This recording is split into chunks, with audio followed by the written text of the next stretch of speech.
Story number 1. On a desolate Utah dirt road, swallowed by the pitch-black night, Marcus's truck sputtered to a stop, stranding him in a sea of sand and silence. Armed only with a wrench and a flashlight, he ventured into the desert, seeking a signal to call for help, unaware that he wasn't alone. Laughter echoed, childlike yet menacing, followed by the pounding of feet closing in from the darkness. Figures in hooded robes emerged, their silhouettes darting through the moonlight, hunting him like prey. As Marcus fled back to his truck, heart pounding, the open door revealed a truth. Someone had been there, waiting.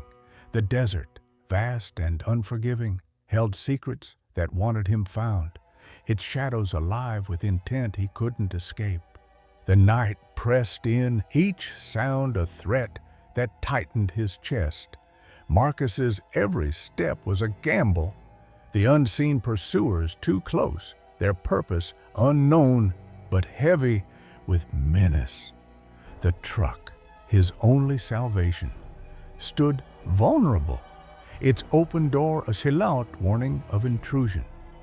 The moonlight offered no comfort, only a glimpse of the figures that stalked him. This was no ordinary breakdown. It was a chase through a wilderness that knew his fear and fed on it. I was in my 20s at the time, young and full of ambition. Marcus, a recovering addict, carried a hazy past but a clear drive to rebuild. At the time, I was a raging alcoholic and a drug addict as well, so my memory's kind of hazy. I do apologize if most details aren't really there and major other events are left out now, sober almost a year. Anyways, I moved to Salt Lake City, Utah from Arizona, and I had gotten a job as a service tech. His job took him across Utah, installing devices at gas stations. One of these jobs I went on was adding devices for equipment on a string of gas stations starting from St. George to Salt Lake, slowly working my way up the state to Salt Lake City, hitting every store that was needing devices.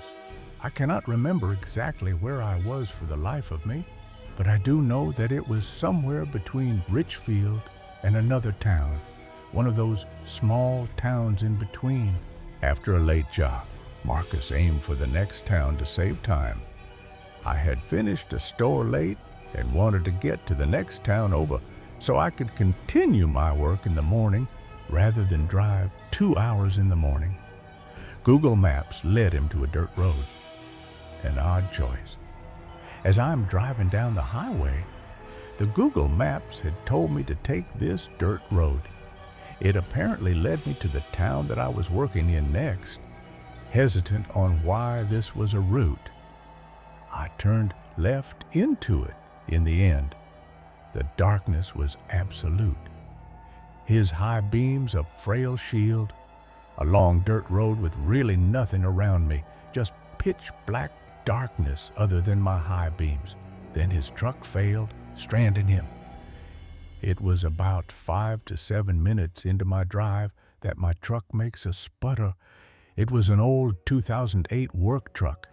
It was terrible, to be honest, but I cursed under my breath and I put it into park.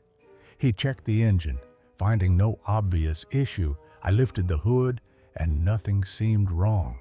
I have mild mechanic knowledge. With no cell service, he was cut off. And of course, I look down at my phone and I see that I have no cell phone service at all. I check my work phone and it's the same thing. My only option here was to pretty much either wait it out until daytime or find a spot where I can get a bar of service. So, I took option 2, unarmed. He grabbed tools for defense. Also, I usually carry firearms, but on this trip, I had forgotten to bring one with me. Wielding a 10-in pipe wrench and a Milwaukee flashlight, I walked into the desert, determined to be rescued from the dark abyss that I was in. The road was barely a path, treacherous and wild. I should probably add to that this road was barely paved. I mean, you would not even take a truck on this unless you had to, or it led to a specific point or something. I mean, I wouldn't really even call it a road, more of a trail, really. Brush and trees lined up the trail like a natural wall. Marcus, hardened by Arizona's deserts, felt an unusual tension. In fact, now I'm not an anxious or get scared very easily sort of guy. I grew up in Arizona, so I was pretty used to the dark, quiet of the desert every step further from the truck, though made me feel more tense for some reason. Then laughter broke the silence. Childlike, but wrong, I walked for about 10 minutes until I heard laughing, kind of muffled laughing, something you'd hear out of a kid show almost right behind me. He spun, seeing nothing, his pulse racing. I swung around quickly, but nothing. His boots sank, the sand slowing him. My boots are sinking into the mud of the sand as I quickly just keep pushing forward. The laughter returned, closer, louder. My heart is beating out of my chest like a ticking time bomb.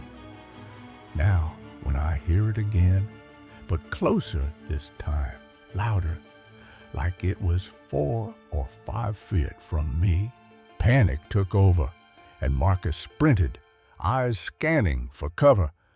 I'm fully sprinting into the desert brush and sand now, eyes darting like lasers around me for somewhere to hide. He dismissed paranormal fears, assuming human threats. I don't believe in paranormal or aliens or anything like that. I just figured that it was some deranged desert hobo or something, or some sort of a drug addict. He crouched behind a rock, pain ignored in his fear.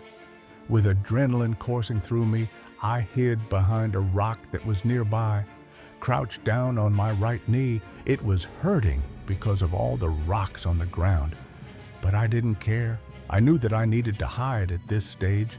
The rock was one of those sort of 3-foot-ish mound rocks, I guess. The moonlight revealed 2 silhouettes running, then a third set of steps.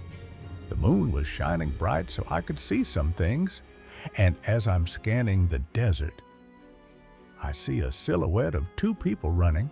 I could barely make them out, but my eyes had been adjusted to the dark abyss now.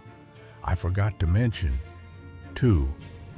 After a while of this running, I turned my flashlight off not to give away my location, but I hear them talking, but I'm just far away enough to not be able to understand what they're actually saying. I forgot to mention this as well earlier, but I heard another set of stomping after the 2 had run, which meant that there were 3 confirmed people in this desert with me at this stage. Marcus, alone and outnumbered, sent a futile message. I literally sent out a message to my family and friends saying that I love them and that I'm sorry for anything that I had done wrong in life. It never sent because I didn't have any service. But it was a pretty traumatic event, and honestly, I thought that I was done for. I'm not a small guy, but not huge either, 5'10" to 30 pounds or 2, but I was unarmed, and really, I was outnumbered too. The figures lingered, their movements erratic. So I waited, but they didn't leave the general location of where they were at, the scrambling sort of around like mosquitoes, I guess. He threw rocks to distract them. Praying for a chance, I had thought of the only thing that I could do, and so I grabbed 2 smallish rocks. And I'm not religious, but I prayed to God that night and threw them far in a direction away from the truck and the road. They chased the noise, giving him an opening. I heard them scurry away towards the noise, shouting at each other as they trucked through the desert. Marcus crept back, branches clawing at him. I then slowly crouch-walked through the brush and back to the truck. The truck's open door chilled him. As I got closer, I could see the truck. And honestly, when I saw it, it felt like heaven. Every step was closer to salvation, and my boots filled with sand with every stomp into the soft, cold sand. But branches and brushes stabbed me into my cargo work pants. Footsteps followed, closing in, and that was when I hear them tailing me. And for the love of all that was good, I could not turn around. I didn't even care to see who or what it was chasing me. I see the truck, and the truck driver's side door is completely open, which was weird because I had definitely left it closed. He checked the truck, then started it. I checked the back seat and flung the door open more, and I flew into the driver's seat, into the truck, and I did the most stupid thing that I've ever done. But the only thing that I could think of in that moment, I tried to start it. It took a couple of tries to start it, but eventually, thank the heavens, it cranked over and it let out a roar. He sped off. Seeing hooded figures scatter, I threw the gear shifter into drive and I just drove out of there as fast as I could. As I was driving, hauling butt down this dirt road, I see hooded people hiding along the sides of the road, ducking as I drove by. They were scattering into the darkness like roaches in a kitchen. He threw his wrench, a final act of defiance. I rolled down the window and chucked my pipe wrench as hard as I could, right at one of them, and sped off. Marcus drove, dust trailing behind, until town lights appeared. I watched it do flips right into where they were, and I yelled as I sped off into the pitch-dark desert night. Trails of dust followed the truck as I drove. There was silence, nothing but me and my heavy breathing, trying to make sense of what the heck just happened. I drove until I'd seen some town lights, and I was still sweating, white-knuckled on the steering wheel, gritting my teeth, going at least 75 miles. Argued. At a 7-Eleven, he sought help. I threw myself into a local 7-Eleven, looking terrified. The cashier asked me what was wrong, and I just asked her to call the sheriff's office. The sheriff was skeptical. Judging Marcus's appearance, the sheriff was some burly-looking man. I'm covered in tattoos head to toe, so he treated me as a criminal almost myself. A mechanic fixed the truck. A burst hosed the culprit, but turns out some hose had bursted, and I don't remember exactly what it was, but I got into town and called my boss, who was upset at the late-night call that he was receiving. He was shocked at what I was saying and said to call the sheriff's office and the mechanic or whatever. The mechanic guy was super nice and didn't even charge me for the repair in the end. The police dismissed him, suspecting drugs. The cops, well, they weren't much help. They basically looked at me like I had been up too long and I was hallucinating. But I wasn't. They had asked me if I had taken any drugs or was drunk or anything, and barely wrote anything on the report. The mechanic, however, believed him. The mechanic was telling me, though, that he had never heard of something like this in that area. Marcus stayed in a motel, sleepless. I stayed in a motel that night. I believe it was Motel 6, but honestly, I cannot remember. But as you can imagine, I didn't get a lick of sleep that night after I showered the dirt off of me. He later quit and left Utah. I ended up returning home early, and I quit this job later down the line for other reasons. I have since moved out of Utah to Florida. The memory lingered, a question without answers. A photo that I had taken on the service call had come in, and reminded me of this story, and I just had to share it. I had to tell someone. What do you guys think? Was this a robbery? Were they trying to hurt me? Do you think?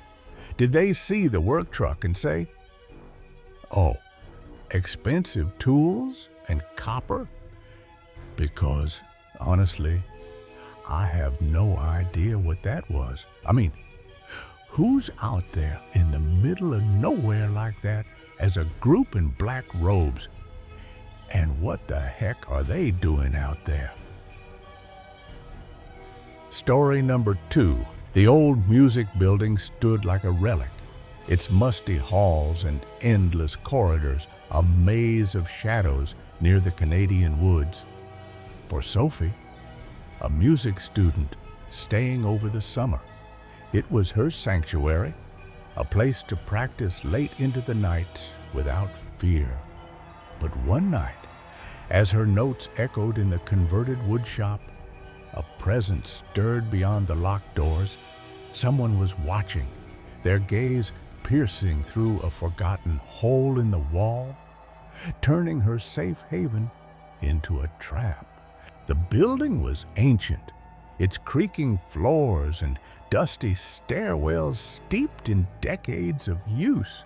Nestled by a marsh and a trail leading to the ocean, Sophie had grown comfortable there, her summer key granting access to a rehearsal room she'd claimed as her own.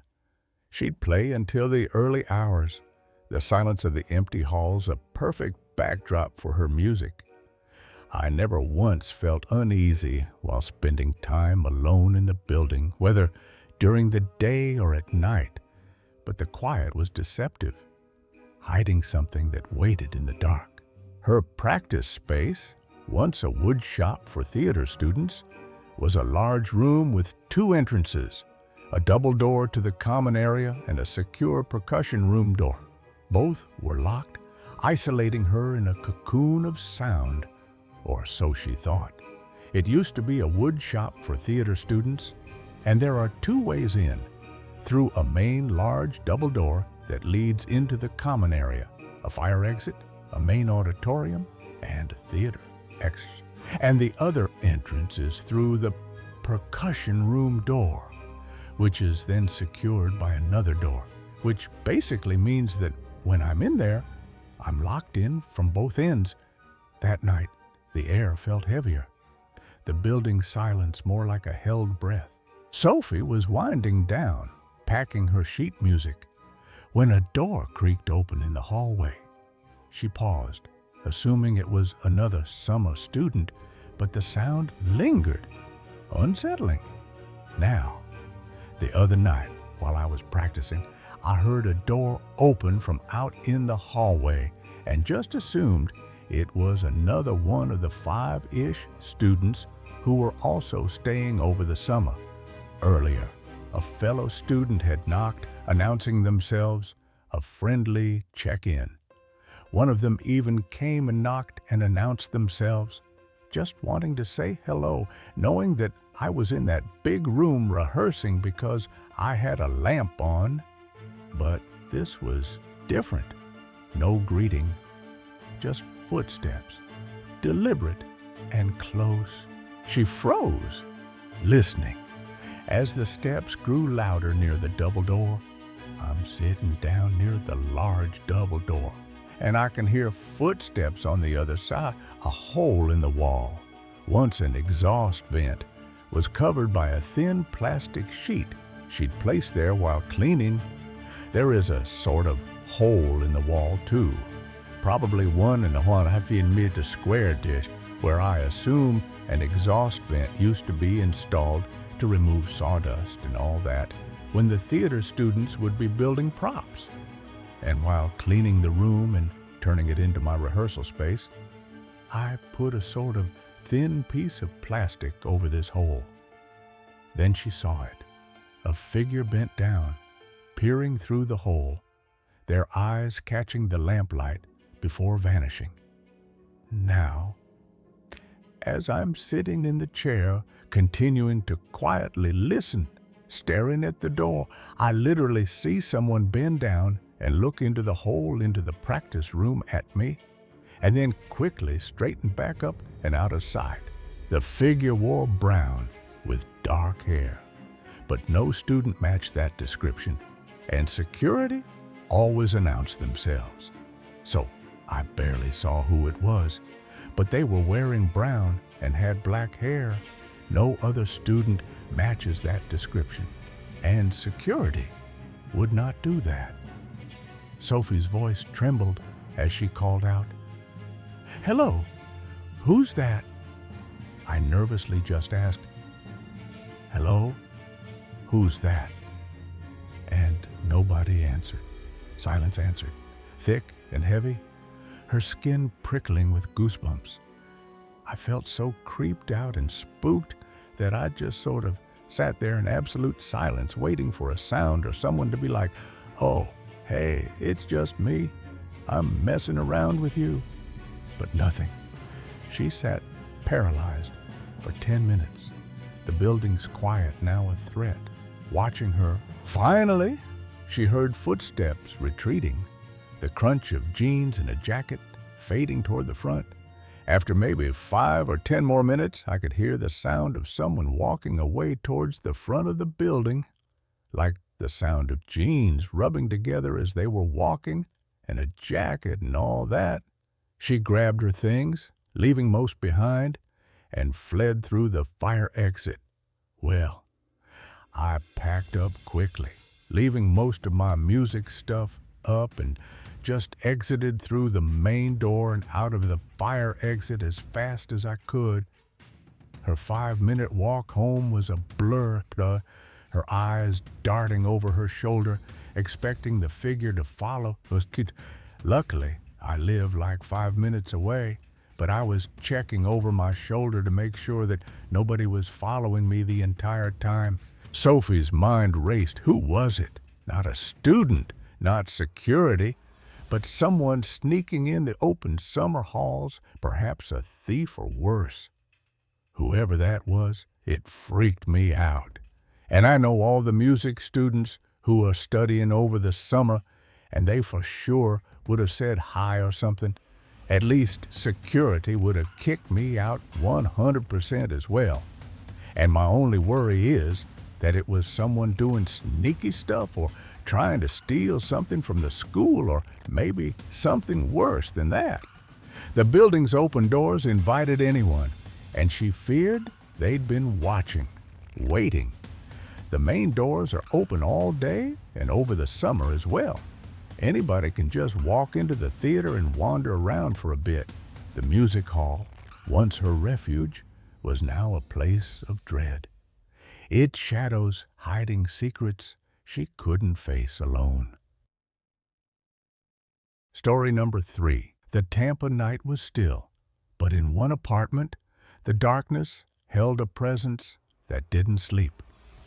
A young soldier settled into his new home, unaware of the shadow waiting in the doorway. It watched, its form melting like wax, growing bolder with each night he stayed.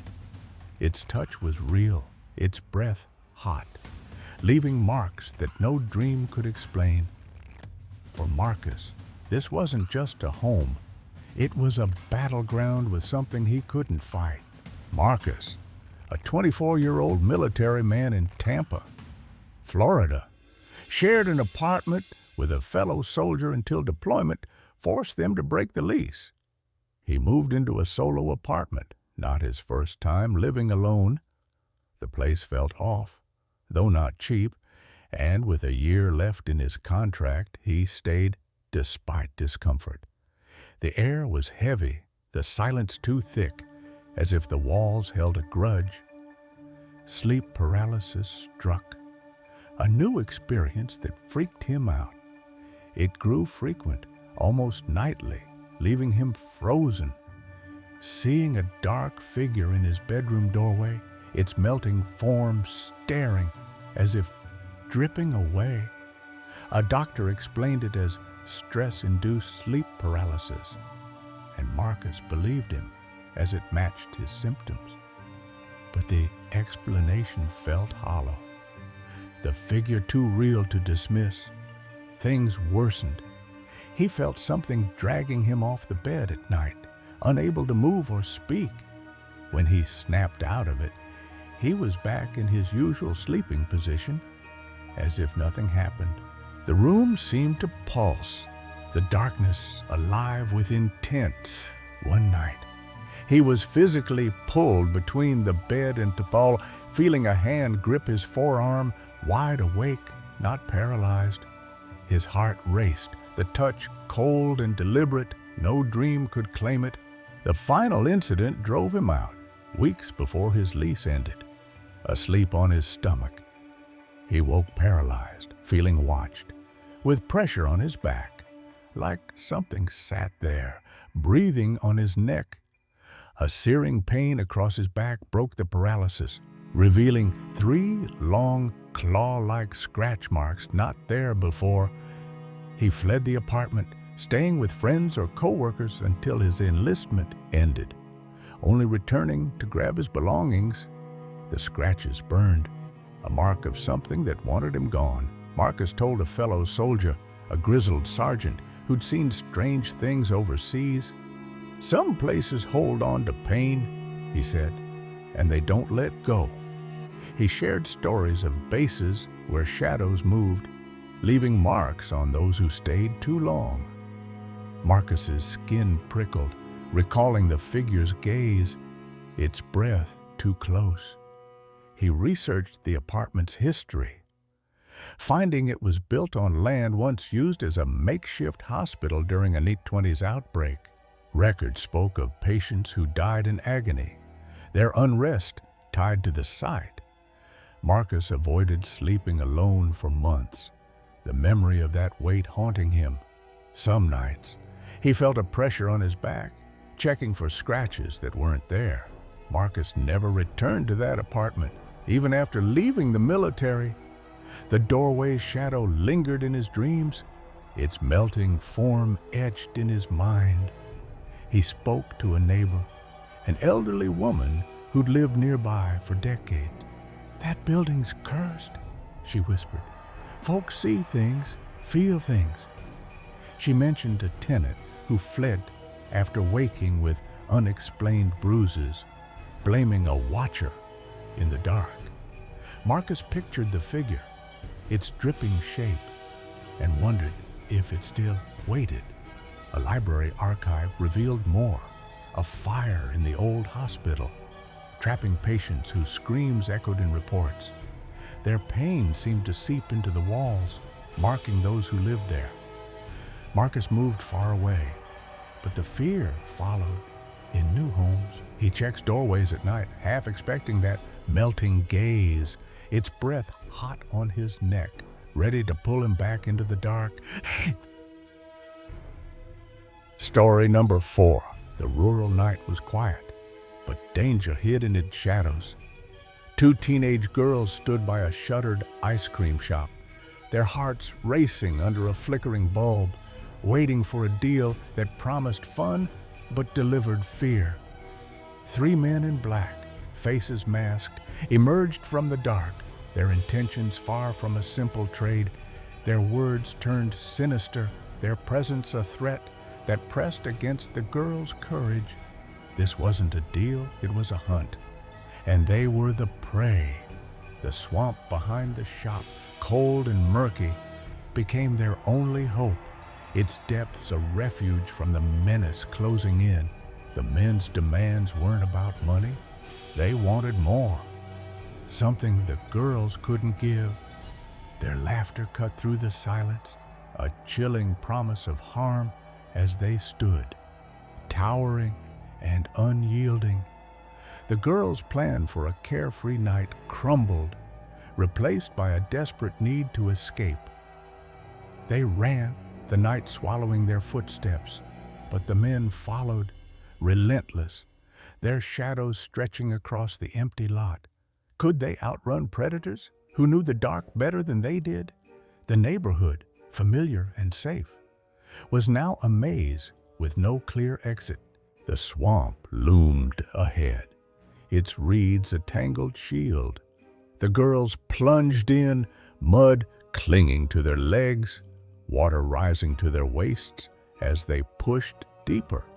A car's engine roared behind them, its headlights slicing through the night, proof the men wouldn't stop. They hid among the cattails, breathless, praying the muck would keep them safe. What drove these men, and how far would they go to catch them? The swamp, cold and unforgiving, was their ally, but its protection came at a cost. Its stench and chills seeping into their bones. The men stood at the edge, their voices taunting, but the swamp held firm. One stepped in, only to retreat, cursing the mud that trapped him. The girls stayed still, their fear a weight heavier than the water around them.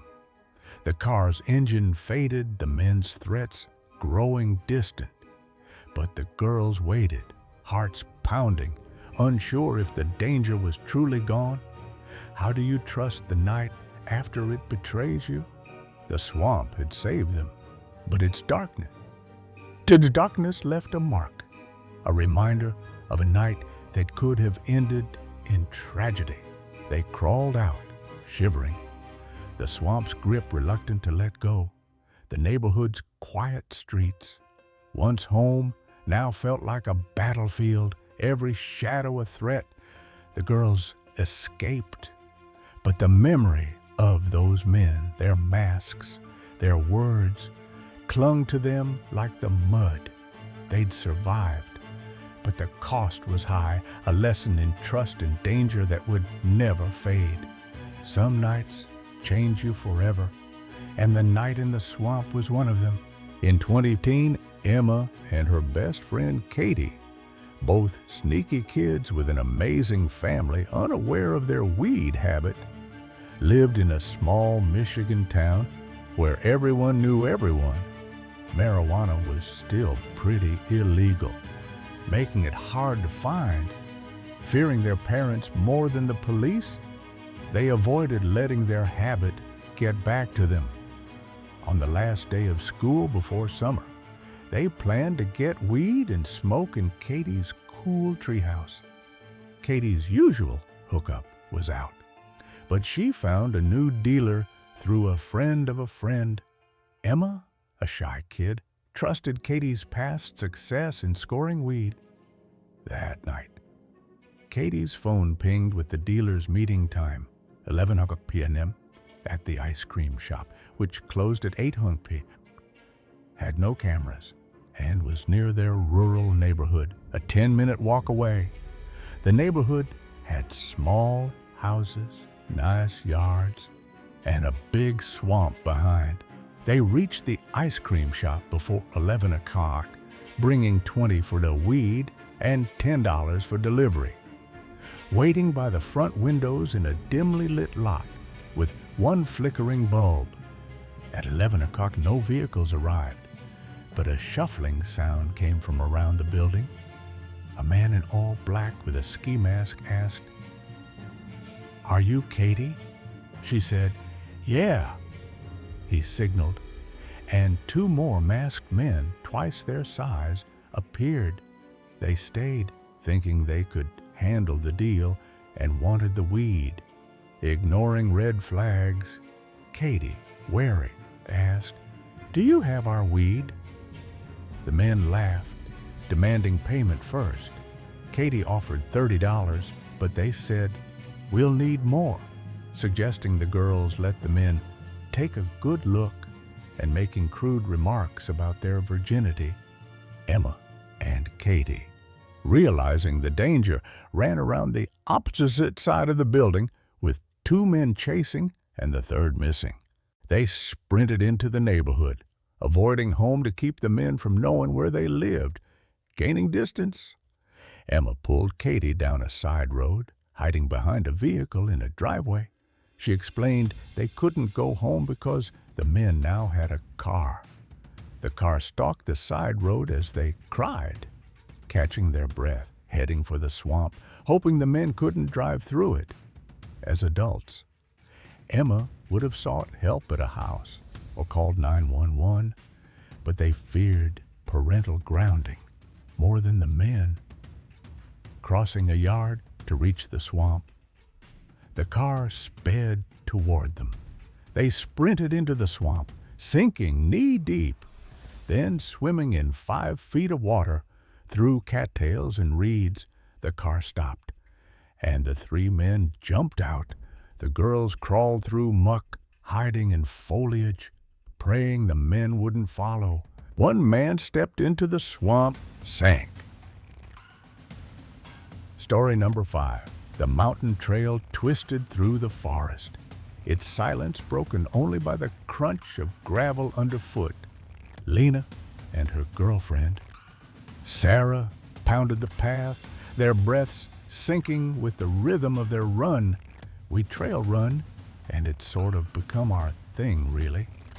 The remote mountains, far from Seattle's hum, were their escape, a place to lose themselves in the wild.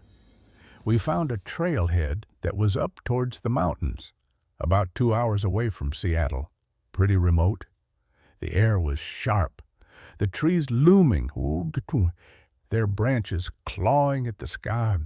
The trail was particularly difficult, too, steep enough that we found ourselves walking pretty often.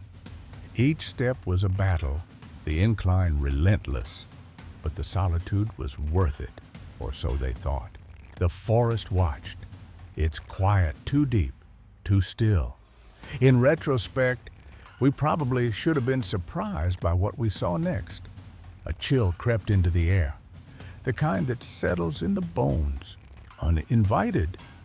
So, midway through our run in a steep descent part, we pass a lone hiker and think absolutely nothing about the encounter. She was old, maybe 70, her figure slight but steady, moving with purpose. Oh, maybe 60 to 70, and wearing all white. The clothes were modern, looked perfectly placed for today. Hiking pants, vest, hat, her outfit gleamed, too clean for the muddy trail. He had one hiking pole and a backpack as well, all white. Lena nodded, a quick hello, but the hiker's silence was a weight. The trail grew harder, the forest closing in. We say hello, but he says nothing back. The hiker's silence lingered, her presence a shadow in Lena's mind. We were running, so there was really nothing rude, and we simply ran past her. The path climbed, steep and unforgiving, the trees thicker, the air heavier. We continue, and it gets harder, but we progress nearly 3 mi uphill. Sweat stung their eyes, their legs burning, but the trail called them forward. We get to a point where the trail becomes sort of an overgrown forest road in a small clearing. The clearing felt wrong, too open, too quiet, the forest holding its breath. The ridge ahead was a wall of green, impassable. At this point, the road begins to get very, very overgrown quickly. Bushes clawed at their legs, the trail vanishing into a tangle of thorns.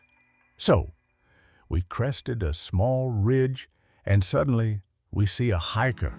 She stood there, the same white outfit, the same hiking pole, her presence impossible. Yet he was a hiker with the same outfit. There were no forks in our trail, and yet we could have sworn that this was the same person. But that would be impossible, right? Lena's heart skipped. How could she be here, ahead of them, on a one-way path? The gravity of this didn't hit us yet. The hiker spoke, her voice a blade through the silence. So, strangely, we ran past her again. Lena and Sarah slowed, their steps faltering. The forest too dense to continue. We ran a couple of feet in front at least, because at that point the road was entirely bushes and not passable. They turned, the trail's end forcing them back. So we turn around. We walked past her a last time, and she says something along the lines of like, "Seems like the trail ends here." Her words were calm, but they cut. Too knowing to too final. It didn't feel eerie yet. In retrospect, though, it was eerie. The forest seemed to shift, the trees leaning closer, watching. Lena and Sarah ran back, their pace quickening, the trail's descent a blur, and we ran back, and everything seemed normal, until we reflected on why this lady was there in the first place. The question gnawed at them. How had she moved so fast, so far, on such a brutal path? How would she have even gotten there before us? How could she have even made it up there at all? The math didn't add up. A 70-year-old outpacing them, untouched by the trail's demands. We just ran 5 milked uphill, steep terrain, and so did this 70-year-old lady. The forest felt wrong now, its silence mocking their confusion. It's been a one-way path, and there have been no other turns. The realization hit harder as they descended. The trail that we were on at that point was completely overgrown, enough that we had to turn around. The hiker's presence was a violation, a glitch in the world's order. So, why was she there? How did she get there? And if she was the same lady, then how on earth did that happen? Lena's mind raced, replaying the hiker's blank face, her silent stare. When we ran back down the same trail, we never ran into that first hiker again after that, which was also strange. The trail was one way, yet she was gone, vanished like mist. On a one-way hike like that, we expected to see her again, but we just didn't. The forest's weight followed them home. Lena couldn't shake the image of the hiker, her white clothes too pristine, her presence too impossible. They avoided that trail, but the unease lingered, a shadow in the runs. At night, Lena would hear faint rustles, like footsteps on gravel. Outside their apartment, she researched the area, finding old hiking logs mentioning a figure in white, seen where trails ended, never traced back. A forum post spoke of a woman who appeared on remote paths, her form unchanging, her purpose unclear. Lena's dreams grew heavy, filled with a white-clad figure standing at the trail's end, watching, waiting. The signs grew bolder. Lena found scratches on her running shoes, thin and deliberate, as if marked by a stick. They kept their gear locked away, their runs closer to home, but the air felt heavy, oppressive. One night, Sarah woke to a faint tap on the window, like a pole striking glass, but nothing was there. They contacted a local guide, an elder named Clara who knew the mountain's secrets. Clara's face darkened as she listened. "Some trails don't belong to us, they're hers, and she guards them," she said. "You saw her, and she saw you. She doesn't forget."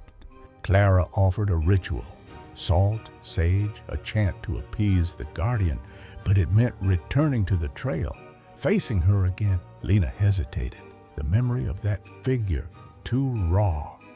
But the rustles grew louder, the air colder, their dreams darker. They tried the ritual alone, scattering sage in their home, but the shadows seemed to laugh. One night, Lena woke to a figure outside, white-clad, standing still, watching. She didn't move, didn't wake, until dawn broke the spell. The hiker was theirs now, a presence they couldn't outrun. Story number 6. The Arizona desert stretched endlessly under a starless sky, its vast emptiness swallowing the headlights of Sarah's car. at a minting fresh with her driver's license. She was behind the wheel, her mother, Ellen, beside her, guiding them toward an Orthodox Christian monastery far from any city. The trip was meant to hone Sarah's driving skills and visit old college friends, a journey through the night to escape the desert's brutal heat. But as they veered onto a lonely road, a chill settled in, a warning of something waiting in the dark. The highway had been monotonous, a ribbon of asphalt cutting through the void, the radio's soft hum, their only companion. Hours in, they turned onto a smaller road, the monastery still nearly an hour away. The world grew darker, the road narrower, their car the only sign of life in a sea of shadows. Sarah's eyes were heavy, the long drive wearing on her, but the quiet was deceptive, hiding a terror that would soon break the night silence. At a three-way intersection, Sarah slowed, spotting a truck across the way, its single headlight glaring like a lonesome eye. It sat motionless, blocking their path, no license plate visible on its front. The radio, clear all night, crackled with distortion, its static clawing at the air. Sarah hesitated, her mother tense beside her, both waiting for the truck to move, but it didn't. And as they edged past, the sight within its cab froze their blood. A face that wasn't human, staring back with an unnatural menace.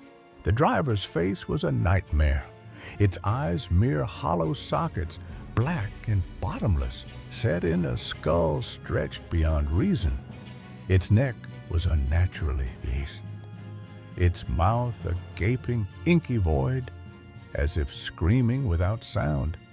The skin looked artificial, like a mask poorly fitted over something else.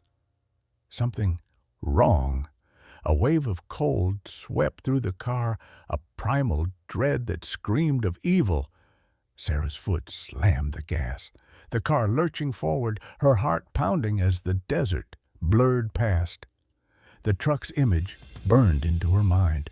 They reached their destination, a friend's home near the monastery, their breaths ragged, their stories spilling out in a rush.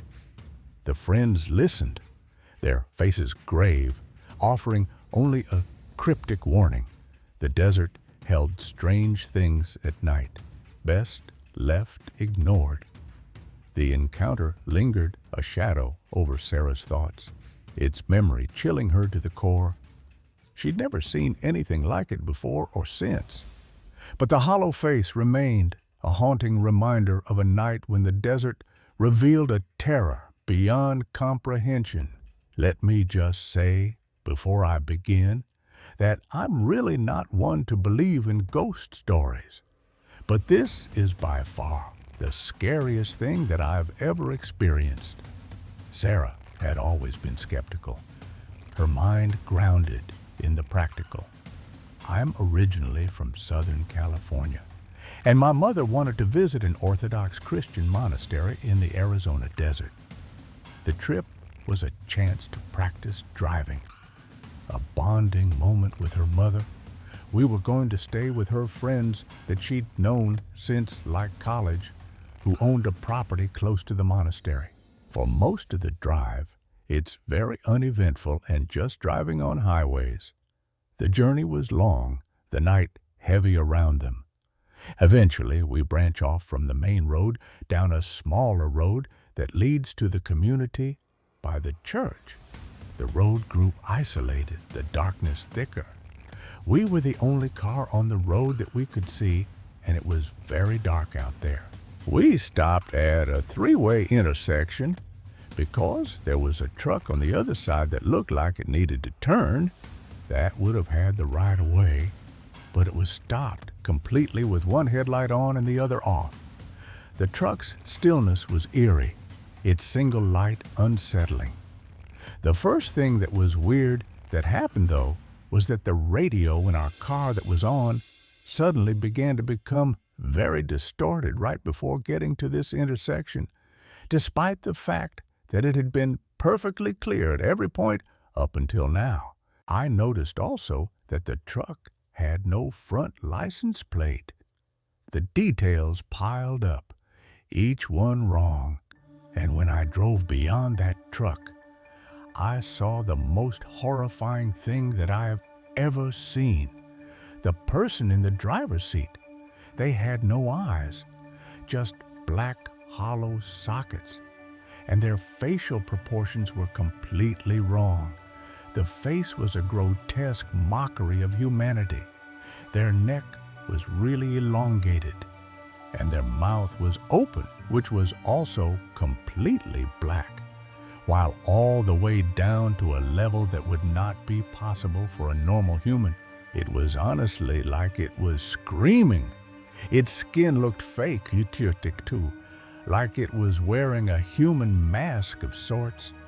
The sight was paralyzing, unreal, and there was a sudden chill in the air as soon as I looked at it. The air itself turned hostile, and honestly, the only way that I can describe this is that I immediately felt like I was in the presence of a great evil. Sarah fled, her instincts screaming to escape. I slammed the gas pedal and took off at like 100 miles an hour for a few minutes. And my mom saw the same thing that I did, and we were both near to wetting ourselves, honestly. Their shared terror bound them in that moment. We eventually reached the place where my mom's friends stayed, and we told them about it. And they said that strange things happen in the desert at night and that it's better to not pay too much attention. The warning offered no comfort, only mystery. I have never had any experience close to this before or since then, and whenever I think about it, I still get chills all over my body. Sarah never drove that road again. The desert's vastness, now a place of dread rather than adventure. The monastery, the friends, the open road, they were all tainted by that face. Its hollow sockets and gaping mouth, a permanent scar on her memory. She questioned her skepticism. The line between reality and nightmare blurred. The desert's secrets, a weight she carried. A chill that returned with every thought of that night. Story number 7. The hotel room was a sterile refuge, its dim lights casting long shadows across the carpet. Emma, young and new to her job, sat with her co-workers, the air heavy with the clink of beer bottles and casual chatter. But something was off. Fatima, the woman in the hijab, had a glint in her eyes, a shift in her demeanor that made Emma's skin prickle. The night was meant to be harmless, a break from their work trip, but as Fatima's voice grew sharper, Emma felt a chill, a warning that she was no longer safe. The room seemed to shrink, its walls closing in as Fatima's laughter turned brittle, her gaze too intense. Emma's other co-worker, Tom, had left, his exit abrupt, leaving her alone with Fatima's unsettling energy. The conversation had started innocently. Family photos, small talk. But now it veered into something darker. Something that didn't belong in the fluorescent-lit hotel. Emma's instincts screamed to leave, but her inexperience held her there, caught in a moment that felt like the edge of a nightmare. Fatima's words took a turn, her voice low and fervent, confessing secrets no one should share. She spoke of an affair, of plans to abandon her life, her eyes filled with a hunger that wasn't human. Emma's heart raced, the room no longer a haven but a trap, its door too far, its air too thick. She's not herself, Emma thought, the realization sharp as a blade. cutting through the haze of the evening, the photos Fatima showed weren't memories. They were evidence, stolen moments of a man who didn't know he was watched. Emma's stomach churned, her body urging her to run, but Fatima's presence was a weight, pinning her to the chair. The woman's calm was a facade, her eyes burning with an obsession that turned the room cold. This isn't just strange, it's dangerous. Emma knew, her every nerve screaming to escape before the night revealed its true intent. Then, Fatima's gesture, removing her hijab, unveiled something horrifying, her appearance shifting into something out of a fevered dream. Emma's breath caught, her mind scrambling for excuses. But the truth was clear. She was alone with someone unhinged, someone who saw her as part of a twisted game. The hotel, the trip, the night, it was all wrong. And Emma had to get out before Fatima's obsession consumed her. Emma was new to the job, eager, but out of her depth on this work trip with Tom and Fatima. At my old job, 2 of my co-workers and I had to go on a work trip. One of them was a man and the other was a Muslim woman who wore a hijab. The first day was routine, but exhaustion hit hard. So everything went well at first. We just did what we were there to do. And the first night I was really tired. So when my co-workers invited me to go to dinner, I turned them down and I went back to my hotel room. Tom's odd behavior the next day, quiet, insistent, unsettled her. The next day, my male co-worker was acting kind of quiet, I guess, and insisted that I sit in front of the car instead of the back. Fatima's invitation seemed harmless. After our shift, my female co-worker invited us to have some drinks in her room, and I thought, well, why not? Just a couple of beers wouldn't hurt. The evening started light, but Fatima's mood shifted, targeting Tom. But then, all of a sudden, she started hitting on the male co-worker, telling him that he should remove his shirt. He left, uncomfortable. I guess he got uncomfortable and told us that he was going to bed. Emma stayed, unsure, since I'm kind of an awkward person and didn't want her to think that I wouldn't hang out alone with her. I stayed, which was a huge mistake. Fatima's demeanor changed, showing family photos before revealing an Instagram obsession. She started showing me pictures of her kids and family. But then she pulled up the Instagram page of some model she claimed an affair, her eyes wild. She told me that they were apparently having an affair and that she'd soon be divorcing her husband to run away with this man. Her demeanor completely changed. 2, she had those sort of crazy eyes. Emma tried to stay neutral, but the photos turned sinister, stalker-like, invasive. But then she started showing me paparazzi-style pictures of him, pics that she'd clearly taken without his knowledge. The air grew heavy as Fatima removed her hijab, her appearance shocking.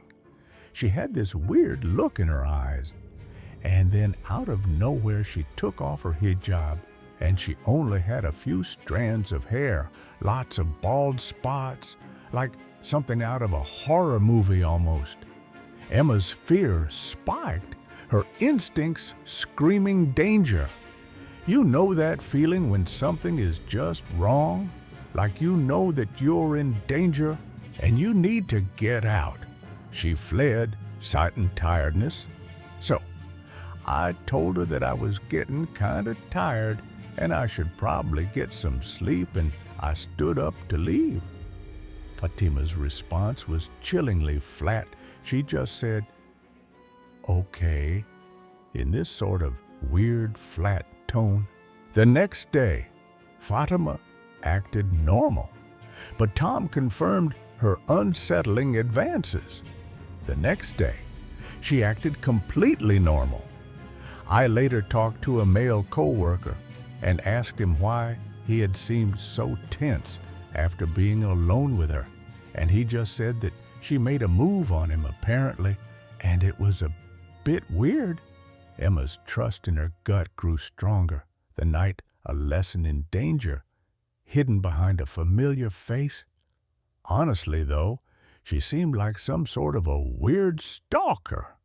And let's just say that I won't be ignoring my gut feeling ever again after this.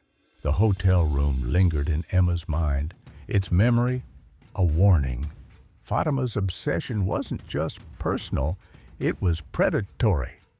Her actions a glimpse into a mind unmoored. Emma avoided her after that. The work trip a stain on her first job. The photos, the eyes, the shift in demeanor, they were signs of something deeper, something Emma never wanted to face again. Story number 8. The house in Clayton, California, stood like a silent predator, its narrow hallway a vein pulsing with unseen life. 10-year-old Riley moved in across from his best friend's family, a dream for an only child seeking solace from a troubled home. But the house had other plans, its walls whispering dread that grew louder each night. Riley's first experience was driving back from Pop Warner practice when his buddy Harold paused, asking, "Is your grandfather at your house right now?" Despite both grandfathers living far away, Riley shrugged it off. But the question lingered, a crack in the house's facade. Something was already watching, waiting for him to notice its presence in the shadows. The 3-bedroom home, built in 1970, felt older than its years, its attic door creaking like a warning. Riley's friend's house across the street was a haven, but his own was a maze of unease. The middle room, an office, radiated a sadness that made Riley's chest ache, urging him to hurry past. He felt like he was being watched, needing to walk faster past the middle room, feeling like crying. The hallway, narrow and dim, seemed to stretch endlessly at night, its silence heavy with intent. Riley's mother, Jane, noticed it too, her smiles fading as the house's weight pressed on their bond. Years passed, the oddities piling up like dust in the attic. At 15, Riley woke, locked in sleep paralysis, seeing an old woman in the corner of his room, not haggard, but expressionless. As his Chihuahua Sika growled and had a seizure, the dog's distress snapped him free. But the image of the woman burned into his mind. The doors blew open, and they constantly felt the spirit of an old man and woman. Riley's nights were restless, his room no longer a sanctuary, but a stage for unseen actors. Jane and Riley had instances of waking to a woman leaning over them, yelling in their faces, dropping something in the middle room. The house seemed alive, its presence growing bolder with each passing year. The middle room was the heart of the haunting, a space Jane called their buffer, but claimed by something else. There were instances of old-timey music playing from the middle room, an office chair rolling, lights turning on and off, and kiss marks on the mirror. Riley's friends, Anthony, Joseph, Emily, Chris, Lindy, felt it too. Their visits marked by unease, Joseph and Riley searching for Christmas presents in the hallway outside the middle room, opened the attic, and Joseph felt something pull him upwards, causing him to throw himself back. They fled to the safety of the neighbor's house, hearts pounding. Jane saw a man like Riley walk from his room to the garage, but no one was there. The house's grip tightened, its spirits toying with their sanity. Riley's experiences grew more vivid. One night, playing Modern Warfare 2, Jane called him out, uneasy, asking, "Did you go to the garage to change laundry?" She'd seen a figure resembling him vanish into the garage, but Riley hadn't left his room. On another occasion, while using the restroom alone, a large human banged on the door repeatedly, stopping abruptly, leaving Riley petrified until Jane returned. The banging echoed in his mind, a reminder of the house's relentless presence. Another time, high in his car, Riley saw what he thought was Jane staring from the corner, motionless, but texting confirmed she wasn't home, and a piano chord played as he entered. The house played tricks, its spirits mimicking loved ones to unsettle him. The disturbances weren't Riley's alone. Emily, while watching The Wolf of Wall Street, felt like choking, smelled fire, and needed to leave after Riley raised his voice. Her relief came only outside the neighborhood. Jane's friend Kelly, a medium, described a guttural sadness in the house, refusing to stay alone. Even fostered dogs, including Bill, a fierce bulldog, cowered in fear, backing into corners. Bill was found backed into his cage, despite his strength, terrified by an unseen presence. The house's influence seeped into Riley and Jane's relationship, fueling inexplicable rage. Their relationship fell apart in the house with constant battles, but stopped completely after moving. The move revealed how deeply the house had poisoned their bond. Friends confirmed the house's malevolence. Anthony, Joseph, Jack, Emily, Chris, Lindy, and Kelly experienced something in the house. Jack and Riley, frustrated by the middle room's chaos, moved the computer to the living room, only to hear a plate shatter in the kitchen, too far for gravity to explain. Lights flickered in sequence. Side yard, porch, living room, backyard, like a strobe signaling something's arrival. Jane heard a growl at one point, and an older woman walked out of the middle room toward Riley, vanishing when he blinked. The spirits were bold, their actions deliberate, as if claiming the house as their own. Riley's girlfriend found kiss marks on her vanity, mirroring those in the office, unexplainable by any living hand.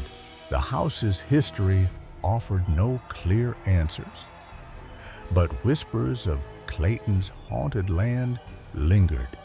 Riley researched, finding tales of old tragedies tied to the area, though none pinpointed his home. The spirits, an old woman, an old man, perhaps others, seemed to guard their territory, their presence felt by all who lingered. Jane's friend Kelly refused to return, her medium's instincts overwhelmed by the house's sorrow. Riley and Jane moved out, their relationship healing in a new space, the house's influence fading like a bad dream. But the memories clung, footsteps, growls, and that woman's face, a reminder of a place that never let go. The Clayton house still stands, its narrow hall silent but watchful. Riley never returned, but friends reported lingering unease, lights flickering in patterns, and whispers in the dark. The spirits, tied to the land or the house's frame, waited for new tenants to claim. Riley kept Sika close, her growls a warning he'd never ignore again. The house had changed him, teaching him to trust the unseen, to feel the weight of a place that held more than walls. He moved forward, but the echoes of Clayton followed, a haunting he'd carry forever. Story number 9. The streets of the small German town were empty. The spring night cloaked in a quiet that felt too still. Clara, a young woman of 25, drove home after a late night with friends, her car's headlights cutting through the dark. The main street stretched ahead, visible for nearly half a mile, but not a single car passed her. She pulled into the hidden entrance of her underground garage, her home sanctuary, unaware that something was waiting in the shadows. Clara stopped in the driveway, her remote clicking to open the garage door, its slow grind echoing in the silence. She kept the engine running, rummaging through the center console for something forgotten, a habit, a distraction. The garage was a shared space, tucked away, invisible from the street, its dim lights flickering. She glanced up, and her heart stopped. A man stood there, 10 feet away, inside the garage, his eyes locked on her, unblinking, his presence a violation of her safety. He was older, maybe 45, his face shadowed but sharp, his body clad only in knee-length checkered shorts. Bare-chested despite the cool night, Clara's instincts screamed danger. Her hand slamming the lock button on her door. He shouted, his voice rough, demanding her phone, claiming his car had broken down. But the road had been empty, no hazard lights, no stalled vehicles. Clara's breath caught, her mind racing. This wasn't right, and he wasn't who he claimed to be. His demands grew louder, more aggressive, his words slicing through the glass. "My car broke down in the next town," he said. But the next town was an hour's walk away. Clara's fear turned to ice, her body frozen as she stared at him. His bare skin, his angry tone, his sudden appearance. It was all wrong. She yelled through the window, refusing to help, demanding he leave. His eyes burned into her, a predator sizing up prey. And for a moment, she thought he wouldn't go. He lingered, his gaze heavy, then turned, storming out of the garage. Clara didn't move, her hands trembling, waiting for the door to close, sealing her from the night. The engine's hum was her only comfort. The garage's walls closing in like a trap. She needed to call someone, anyone. But the underground space blocked her signal. Her courage wavered, her eyes fixed on the entrance, fearing he'd return, fearing he knew the back door secret. Clara, female and 25, was visiting friends and stayed out Libola late, around 1 or 1:30 a.m. She got into her car to head home, a 30-minute drive. She lived in a small German town on a main street, with barely any traffic at night. Coming from her direction, you could see down the road for 6 to 7 meters. She rented a parking spot in an underground garage, shared with 10 tenants, its entrance tucked away, hidden by houses. She pulled into the driveway, stopped to open the garage door with her remote, backed into her parking spot facing the entrance, and left the engine running while rummaging in the center console. Suddenly, a man, maybe 45, stood 3 meters in front of her inside the garage, staring. Clara was instantly terrified and hit the lock button. He shouted that she should give him her phone, saying his car had broken down. She hadn't seen any broken down cars or hazard lights on the road. He said the breakdown was in the next town, an hour's walk away. He told her to give him her phone, becoming louder and more aggressive. Clara noticed he wore only knee-length checkered shorts and no shirt, unusual for the weather. She yelled through the window that she couldn't help and asked him to leave. He angrily said, "You don't need to be afraid. Just give me a phone." She repeated, "No," telling him to leave. He stared, then angrily walked out. Clara stayed in her car until the garage door was fully closed. then turned off the engine.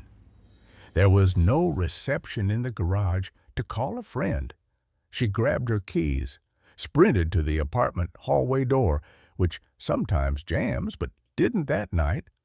There was a back entrance to the garage, and she didn't know if it was locked or if he knew about it.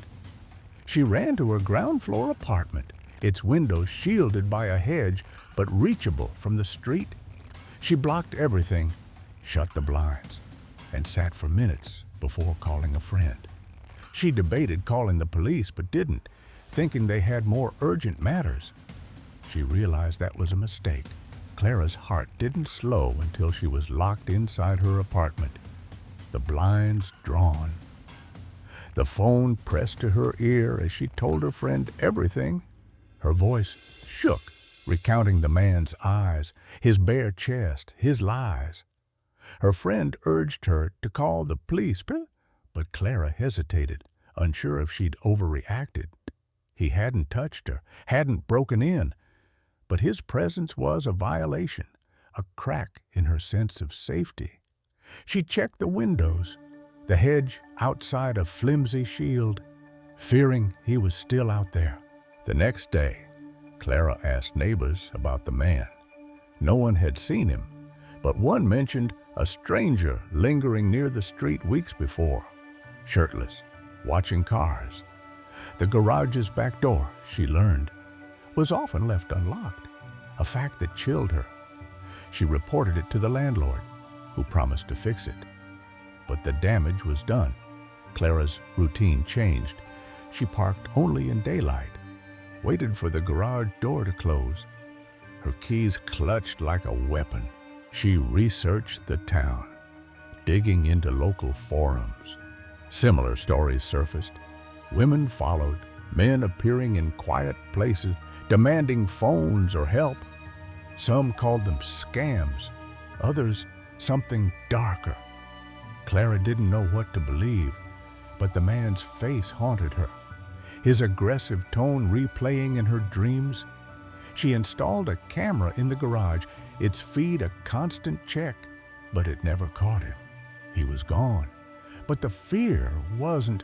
Clara's friends noticed her change, her laughter quieter, her eyes scanning crowds. She avoided late nights, her car a fortress she didn't leave until safe.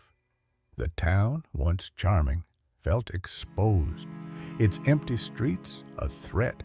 She considered moving, but the lease held her, and the garage's shadows kept her on edge. She told her story to a neighbor, an older woman who nodded grimly. "Some men don't need to do anything," she said. "They just need to be there." Months later, Clara saw a man on the street, his build similar, his shorts checkered. Her heart raced, but he didn't look her way, disappearing into a crowd. Tip-top, she didn't follow, didn't need to. The garage, the man, the night, they were etched in her, a fear she carried like a scar. Clara stayed vigilant, her keys always ready, her phone charged. She never saw him go again. But the garage was no longer just a parking spot. It was a reminder that safety was fragile, that danger could step out of the dark without warning. Some strangers don't need to act to leave a mark. Some nights change you forever. Clara learned that in a garage in Germany, where a man's gaze turned a home into a place she'd never trust again.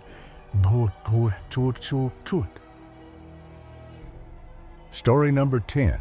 The Gingerbread Island's forest was a maze of dead trees, their skeletal branches clawing at the fading sun.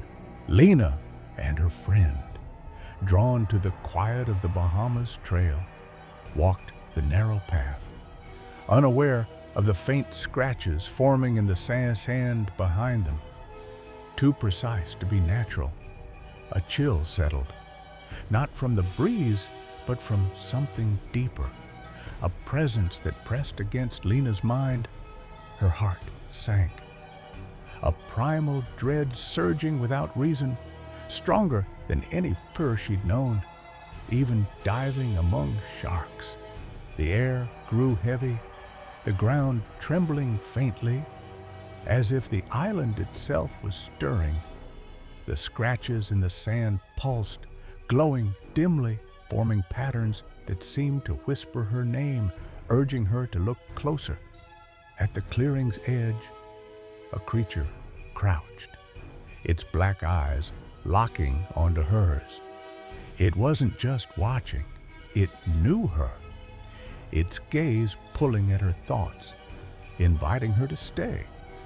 The forest wasn't empty. The creature wasn't alone. The island was alive, and it had marked Lena as its own. While visiting the Gingerbread Islands in the Bahamas, I went for a walk through a wooded area with a friend one day.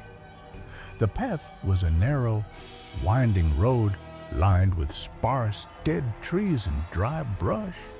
Lena and her friend, seeking solitude, wandered the secluded trail as the sun set, casting a golden glow. The setting was quiet, secluded, and unmistakable. The sun had begun to set, casting the landscape into a fading golden light, enough to clearly distinguish detail with 20 to 30 feet. A sudden dread hit Lena, raw and instinctive, unlike anything she'd felt before. Maybe about 30 seconds before the visual encounter, I experienced an overwhelming shift in perception. Just deep primal dread and flight is the only way that I can describe it. My heart dropped into my stomach, and I was overwhelmed by a warning. It wasn't tied to anything visible, yet undeniable. It was not a reaction to any visible stimulus, even in bodily warning, subconscious but unmistakable. The strongest flight response that I had ever felt, even compared to close-range encounters with sharks while free diving. Rounding a bend, they saw it. A creature, crouched, no taller than 4 feet, hairless, with pale, taut skin over a skeletal frame. As I was rounding a bend in the trail, we came across a small clearing where no more than 30 feet ahead crouched an unidentified creature, no taller than 4T when crouched, completely hairless, uniformly smooth, pale white skin, tight over its skeletal frame with no visible muscle definition. Its vertebrae jutted out, limbs long with loose skin, hands bearing 4 sharp-nailed fingers, the body extremely thin and emaciated, vertebrae visibly protruding down the back, long limbs with loose folded skin at the elbows and wrists, the hands, 4 elongated fingers, each tipped with sharp black nails. Its face had no lips, only nostril slits and black, void-like eyes. The face, no visible lips, 2 small slits above the mouth, resembling nostrils, eyes entirely black. Its teeth, small and blood-smeared, glinted as it met Lena's gaze, almost smiling, before fleeing on all 4s. Numerous small, tiny teeth smeared with blood, the eyes entirely black, void-like without pupils or whites. It turned abruptly, but it locked eyes once. It turned and fled on all 4s, disappearing into the forest. They ran to the marina, shaken. Upon seeing it, we sprinted back to the marina. Others dismissed it as imagination, but Lena, familiar with local wildlife, knew it was no known creature. I recounted the encounter to others who dismissed it as a dream or just an overactive imagination. I am knowledgeable about the local nature and wildlife, too, and I was very overwhelmed with what I saw that day. Its curiosity, not hostility, lingered in her mind. Yet she felt watched, not at home, but in an abstract way. The creature did not appear overtly hostile, I suppose. I felt a sense of dread and a subconscious drive to flee, but once I locked eyes with it, I sensed curiosity rather than aggression. I guess it even appeared to almost smile before it ran away. I didn't feel haunted afterward, but I did feel watched. I guess not in my home, but in a sort of abstract way, almost as if something had taken notice of me. She woke tired, paranoid, the fear unmatched. I had no nightmares, but often woke up tired and paranoid, and I never again experienced the insanity of fear that I felt in those 30 seconds. 30 easy before it revealed itself. The sand near the trail later showed faint, clawed marks, not animal, forming spirals that glowed under moonlight. Lena's friend saw them too. But locals denied any such creature, whispering of island spirits that watched intruders. Her dreams carried its eyes, black and endless, and the hum of the forest, as if the island itself was still calling, waiting for her return. Story number 11. The house stood alone, a small fortress of wood and metal in a sea of whispering trees, its tin roof glinting under a moonless sky. 9-year-old Eli lay in his bunk bed, the night silence a heavy blanket over the room he shared with his brothers. The world outside was dark, the nearest neighbors miles away, leaving only the rustle of leaves and the faint cluck of chickens in the yard. Then a sound shattered the quiet, a loud, heavy thud on the roof, like something massive had landed, shaking the walls and pulling Eli from sleep. Eli's eyes snapped open, his heart racing, the darkness pressing against him. The thud wasn't the wind, wasn't a branch. It was deliberate, alive, a presence that didn't belong. He listened, breath held, for another sound, and it came, louder, heavier, a second crash that vibrated through the metal sheets above. The chickens were silent, their usual squawks absent, and Eli's mind spun, picturing something far larger than a bird, something circling their home in the night. The room felt smaller, the air thicker, as if the house itself was holding its breath. Eli peered over the edge of his bunk. His brothers, still asleep below and unaware of the danger. The thudding stopped, replaced by a faint scraping, like claws, or worse, dragging across the tin. Eli's skin prickled, his fear a living thing, whispering that whatever was up there knew he was awake, knew he was listening, waiting for him to move. He wanted to scream, to wake everyone, but fear rooted him to the bed, his eyes darting to the window, pitch black beyond the mosquito screen. The scraping grew louder, circling above their room, deliberate, predatory. And then a new horror, a stench, foul and rotting, seeping through the cracks, choking the air. Eli gagged, his hands trembling, knowing this wasn't a thief, wasn't human. It was something else, something that wanted in, its presence a weight that crushed the night's safety. The bunk creaked as Eli shifted, his fear breaking through, and he saw her, their babysitter, a small, frail woman standing beside his brother's bed, her eyes wide in the dark.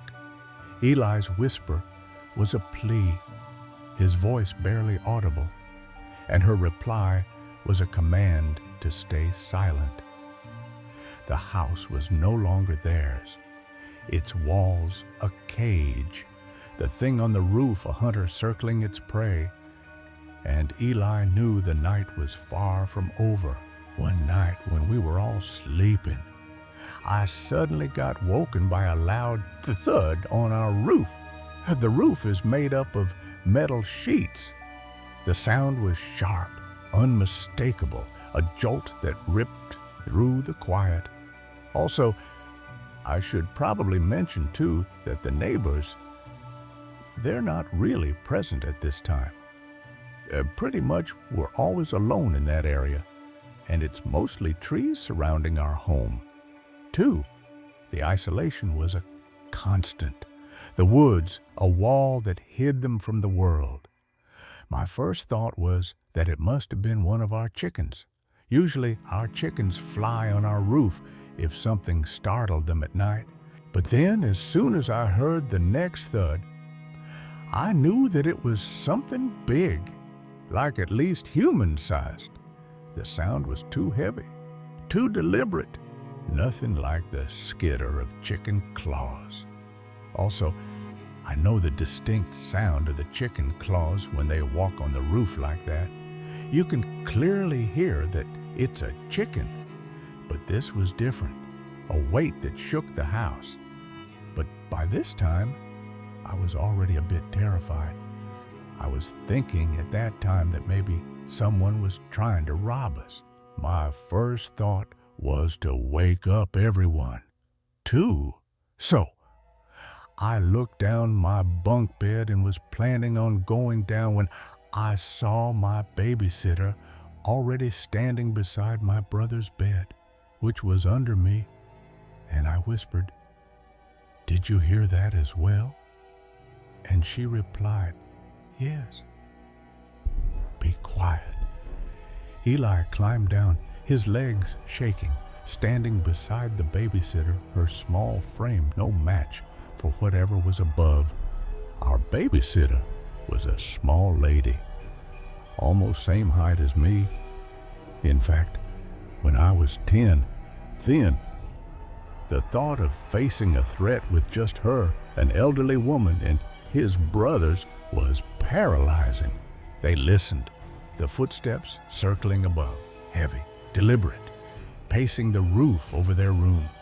We were listening closely to the footsteps in the room, and it sounds like it was circling around in the area where our room was. You cannot see anything outside as well because it's like pitch black at this point. The darkness was absolute, the windows blind against the night. By this time, I was behind her when she decided to lean in front of the window to hear what it was. The babysitter moved, her breath shallow, peering into the void. But suddenly the footsteps, they stopped, and then there was this stench. It was a rotting smell. The odor was overpowering, a decay that choked them, unnatural, alive. Me and the babysitter look at each other and covered our noses when suddenly, out of nowhere, something crashes into the window and made a huge bang. The impact was deafening, the mosquito screen holding firm, but the force shook the frame. Thankfully, our windows have that sort of metal screen for mosquitoes, so nothing broke and nothing got in. But we both screamed, and the babysitter started to pray at this point, and my brothers woke up at this stage too. Eli dove under his sheets, tears streaming. The babysitter's prayers a desperate chant. I was hiding in my sheets and crying, and the babysitter told us to sleep and that everything was going to be okay. But her voice cracked, her own tears betraying her fear, her prayers trembling in the dark. The night stretched on, a prison of fear and silence. I was not able to sleep after this, and it was followed up by a terrible sleep paralysis. After maybe about 3 or 4 hours of just sitting there, Eli sat, huddled, his body tense, waiting for another thud, another crash. But the roof was quiet, the stench fading, leaving only dread. I think it took place when I finally got too tired, and I must have fallen back to sleep. Exhaustion won, but his sleep was a nightmare. his body frozen, his mind awake, a shadow looming above, its eyes hidden, but its presence crushing, whispering threats he couldn't hear. Morning brought light, but no answers. The roof showed no marks, the yard no tracks, the chickens unharmed, but pitnet, as if they'd seen what Eli hadn't. Eli's brothers woke, shaken but less affected, their memories of the night softer, less sharp. The babysitter, pale and quiet, said little, her prayers a shield she clung to. Eli checked the window, the screen intact, but the glass felt cold, too cold, as if it remembered the thing that struck it. Eli's fear grew. The house no longer a home, but a place where the night could turn predator. He began noticing things, scratches on the roof's edge, faint, too high for a man, too deep for a beast. The woods seemed closer, their trees leaning in, their shadows longer, as if they hid what had walked above. Eli's mother, when told, spoke of old stories, of things that roamed the wild, drawn to lonely houses, their stench a warning, their footsteps a claim. Eli's sleep was fitful, his dreams filled with the thud, the stench, the crash. He avoided the window, kept a flashlight by his bed, but the roof's silence was a lie, a pause before the next strike. Years later, as a father, Eli told his brothers, their memories dim but present, their laughter lighter than his lingering dread. The house was sold, but the night stayed with him, a scar that whispered in the quiet, a reminder of what the woods held.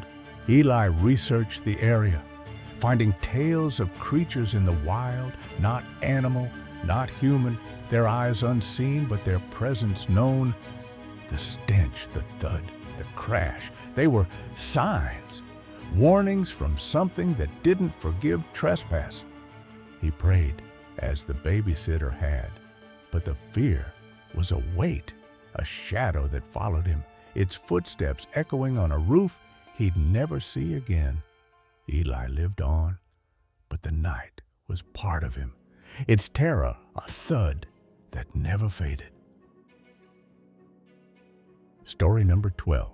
The highway stretched endless into the North Dakota night. A ribbon of asphalt swallowed by darkness, Emma and her friend Claire, both 30, were on a cross-country drive from Seattle to Washington, D.C., their car a cocoon against the vast unknown. They'd planned the trip carefully, with detours for scenic views, aiming for Dickinson as their next stop. The Rockies' beauty had faded hours ago, replaced by the eerie quiet of a near-empty road. As they crossed into North Dakota, the hour was late. Dickinson still an hour away, and the isolation pressed in. A gas station in Beach loomed ahead, its lights a beacon, but the air felt wrong, heavy with unseen eyes. The station buzzed with truckers, their faces shadowed under caps, and Emma felt exposed as she pumped gas. Claire headed inside for the restroom, leaving Emma alone under the fluorescent glow. A car parked near the entrance caught her eye, a man inside, the amber of his cigarette flaring, his glasses reflecting light as he stared. His gaze was a weight, pinning her, and she fought the urge to look away, her hands trembling on the pump. Claire returned, and they sped off, Emma pushing the car to 90 mph, the highway's darkness swallowing their taillights, but not the feeling of being watched. Minutes later, Claire noticed headlights behind them, steady, unyielding, keeping pace. Emma brushed it off, her voice calm for Claire's sake, but her grip tightened on the wheel. The lights stayed close, too close, even as they exited for Dickinson at a stoplight. The car pulled up behind, its driver's cigarette glowing, his glasses glinting. A man in his 40s with shaggy hair and stubble. Emma's heart raced. She told Claire not to look. Fearing he'd step out, the light turned green, and he followed, tailing them into the hotel lot, where Emma parked in the loading zone, desperate for safety. The hotel's lobby was locked, its second set of doors sealed, trapping them in the entrance corridor. Emma buzzed the bell frantically, her pulse pounding as the man parked, stepped out, and approached, his voice low, asking, "You ladies staying here?" He was short, barely taller than them, but his presence loomed larger, his question a thread of menace. The desk clerk appeared, and the man turned away, vanishing into the night. Emma and Claire spilled their story to the clerk, who called another employee to help unload their car. The doors stayed locked, and they were safe. But the man's gaze lingered, a shadow in their minds. The night wasn't done with them, safe in their room. Emma couldn't sleep. The cigarette's amber glow burned into her memory. Morning revealed their car untouched, a small mercy. But the fear remained. The highway, so open in daylight, had become a trap at night, its emptiness a canvas for danger. Claire was quieter, her usual chatter gone as they drove on. Emma scoured X, finding stories of lone drivers followed on rural roads, of men who watched from gas stations.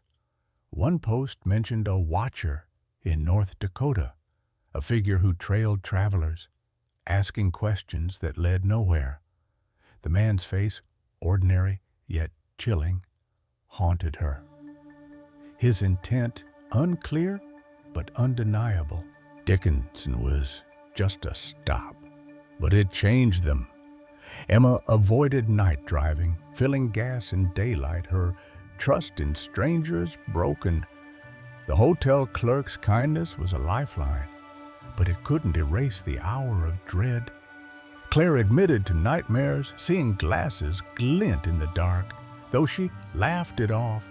On X, Emma shared their story, seeking others who'd felt followed. Replies described similar men, cigarettes, glasses, questions that felt like bait. Some called them drifters, others something worse, drawn to the highway's loneliness. The man hadn't touched them, but his presence was a violation, a warning to never stop where eyes lingered too long. The road trip continued, but its joy was gone. Emma checked her rear view constantly, expecting headlights to appear. In new towns, she scanned parking lots, fearing the glow of a cigarette. The man's question, "You ladies staying here?" echoed, its simplicity a mask for something darker. She wondered if he'd followed others, if he'd stopped when doors opened, or if others weren't so lucky. The hotel's locked doors had saved them, but the what-ifs lingered. Emma's new life in D.C. was a fresh start, but the highway's shadow followed, a reminder of the night they'd outrun a stranger's gaze. Years later, Emma passed a gas station at dusk, its lights flickering, and froze. A car idled nearby, a cigarette's ember glowing inside. It wasn't him, but it could have been. She never learned his intent, but the chill of that night shaped her, a lesson in caution.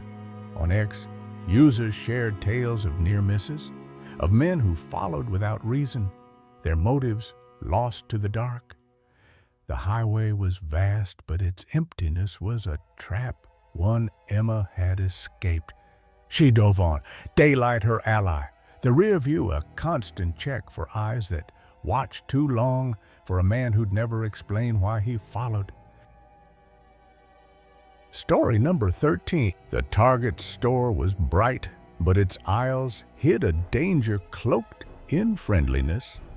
Sarah and her cousin, browsing candles, didn't expect strangers to approach so boldly. Two women, smiles too wide, turned a simple question into something sinister. Their words, their persistence, felt like a net, tightening with every refusal. And when they watched from the shadows, Sarah knew this was no chance encounter. Sarah and her cousin, Emily, wandered the candle aisle of a bustling Target store. The shelves lined with scents of lavender and pine. They were in the candle aisle, minding their business, when two young women in their early 20s walked up to them. The women, sharply dressed with eager smiles, seemed out of place in the casual crowd. One spoke first, her voice overly cheerful. One of them said, "Can I smell that?" referring to the candle that Sarah was holding. Sarah handed over the jar, but the mood shifted. Out of nowhere, one of the women took a completely different candle from a different section of the store and put it directly in their faces without asking, and told them to smell it. The candle, oddly shaped and unscented, didn't belong in the aisle. It was not from the same aisle, and it looked like she had brought it from another part of the store. Sarah's gut twisted. This felt planned, wrong. It seemed Sarah immediately felt like something was off. The women launched into questions. They started asking questions. What's your names? Where do you live? What do you do for work? Sarah gave vague answers, but the women pressed, demanding specifics. When Sarah gave vague answers, they pushed for specifics like what neighborhood, what exact job. Their tone was friendly, but their eyes were sharp, probing. Sarah exchanged a glance with Emily, both sensing the conversation wasn't innocent. The store's bright lights seemed dimmer, the air heavier, as if the aisle itself was closing in. The women's persistence grew unsettling. They brought up how they were into fitness and looking for friends with an active lifestyle. They rattled off names of local hiking trails, suggesting meetups. They mentioned several hiking trails and tried to make plans with them. Sarah and Emily declined politely, but the women wouldn't relent. Sarah and her cousin politely said no, but the women kept pushing the idea. They circled back to hiking, their voices insistent, almost rehearsed. They circled back to the hiking idea for a third time. Then they fixated on Sarah's necklace, asking where she got it, circling back to personal details. The women suddenly asked about their jewelry. They pushed for contact info, their smiles never wavering. Then came the phone number. Ask. Sarah refused, suggesting social media instead, but they claimed to have none. Sarah declined and asked if they had a social media. They said no, and then pushed for her number again. They asked 4 times. Each refusal ignored. They asked up to 4 separate times, ignoring the no each time. Sarah and Emily walked away, hearts racing. Eventually, Sarah just walked off. But the women didn't move. They stood watching. For 5 minutes, they stood in the exact same spot for about 5 minutes, not shopping and just watching them outside. Sarah saw them approach a young couple, the woman entering a number into their phone. As Sarah and her cousin were leaving the store, they saw those same women outside now talking to a young couple. They noticed the girl putting her number into the woman's phone. It felt like a hunt, calculated and cold. It was like they were just waiting for the next targets. Sarah reported it to Target, the mall security, and police, trusting her gut that this was no mere coincidence, but a trap set in the candle aisle's glow. Story number ran in the desolate stretch of Indiana's countryside, where fields stretched endless under a moonless sky. A road stained with blood marked the start of a night they'd never forget. Emma and her husband, weary from a long drive, pushed through fog to reach a halfway point. They drove through a thick patch of fog and saw a horrible blood splatter on the road, a lot of it, but no carcass, no viscera, just fresh blood. The sight chilled them, a puzzle with no answer. Hours later, they stopped at a gas station in the middle of nowhere, a place called Woody's, with a diner attached. And in that dim, forsaken place, the night turned stranger, as if the world itself had shifted. The station loomed like a relic, its neon sign flickering in the dark. The parking lot was nearly empty, save for one lone truck. Emma and her husband fueled up, their unease lingering from the blood on the road. Inside, the entryway was filled with gambling machines everyone used, even by preteen kids, which felt strange. Men chatted with the cashier, their voices low. As Emma and her husband walked in, everyone stared, the air thick with a weird vibe that grew weirder. The station felt alive, watching, its fluorescent lights buzzing like a warning. The hallway to the bathrooms was a narrow tunnel of dread. At its end, a glass door revealed a dead end, blocked by a dusty curtain. Behind it, ancient mannequins posed as a 50s family at a diner table. A mom, dad, 2 kids, and a waiter with a wide grin, his tray frozen in time. Dust coated the scene, flies clinging to the table. The mannequins, peeling and ancient, looked like they belonged to the 50s. Emma's stomach knotted. The vibes felt so off, indescribable. She and her husband exchanged a glance, their unease a shared pulse, urging them to hurry. They used the bathrooms as fast as humanly possible, the silence pressing against them.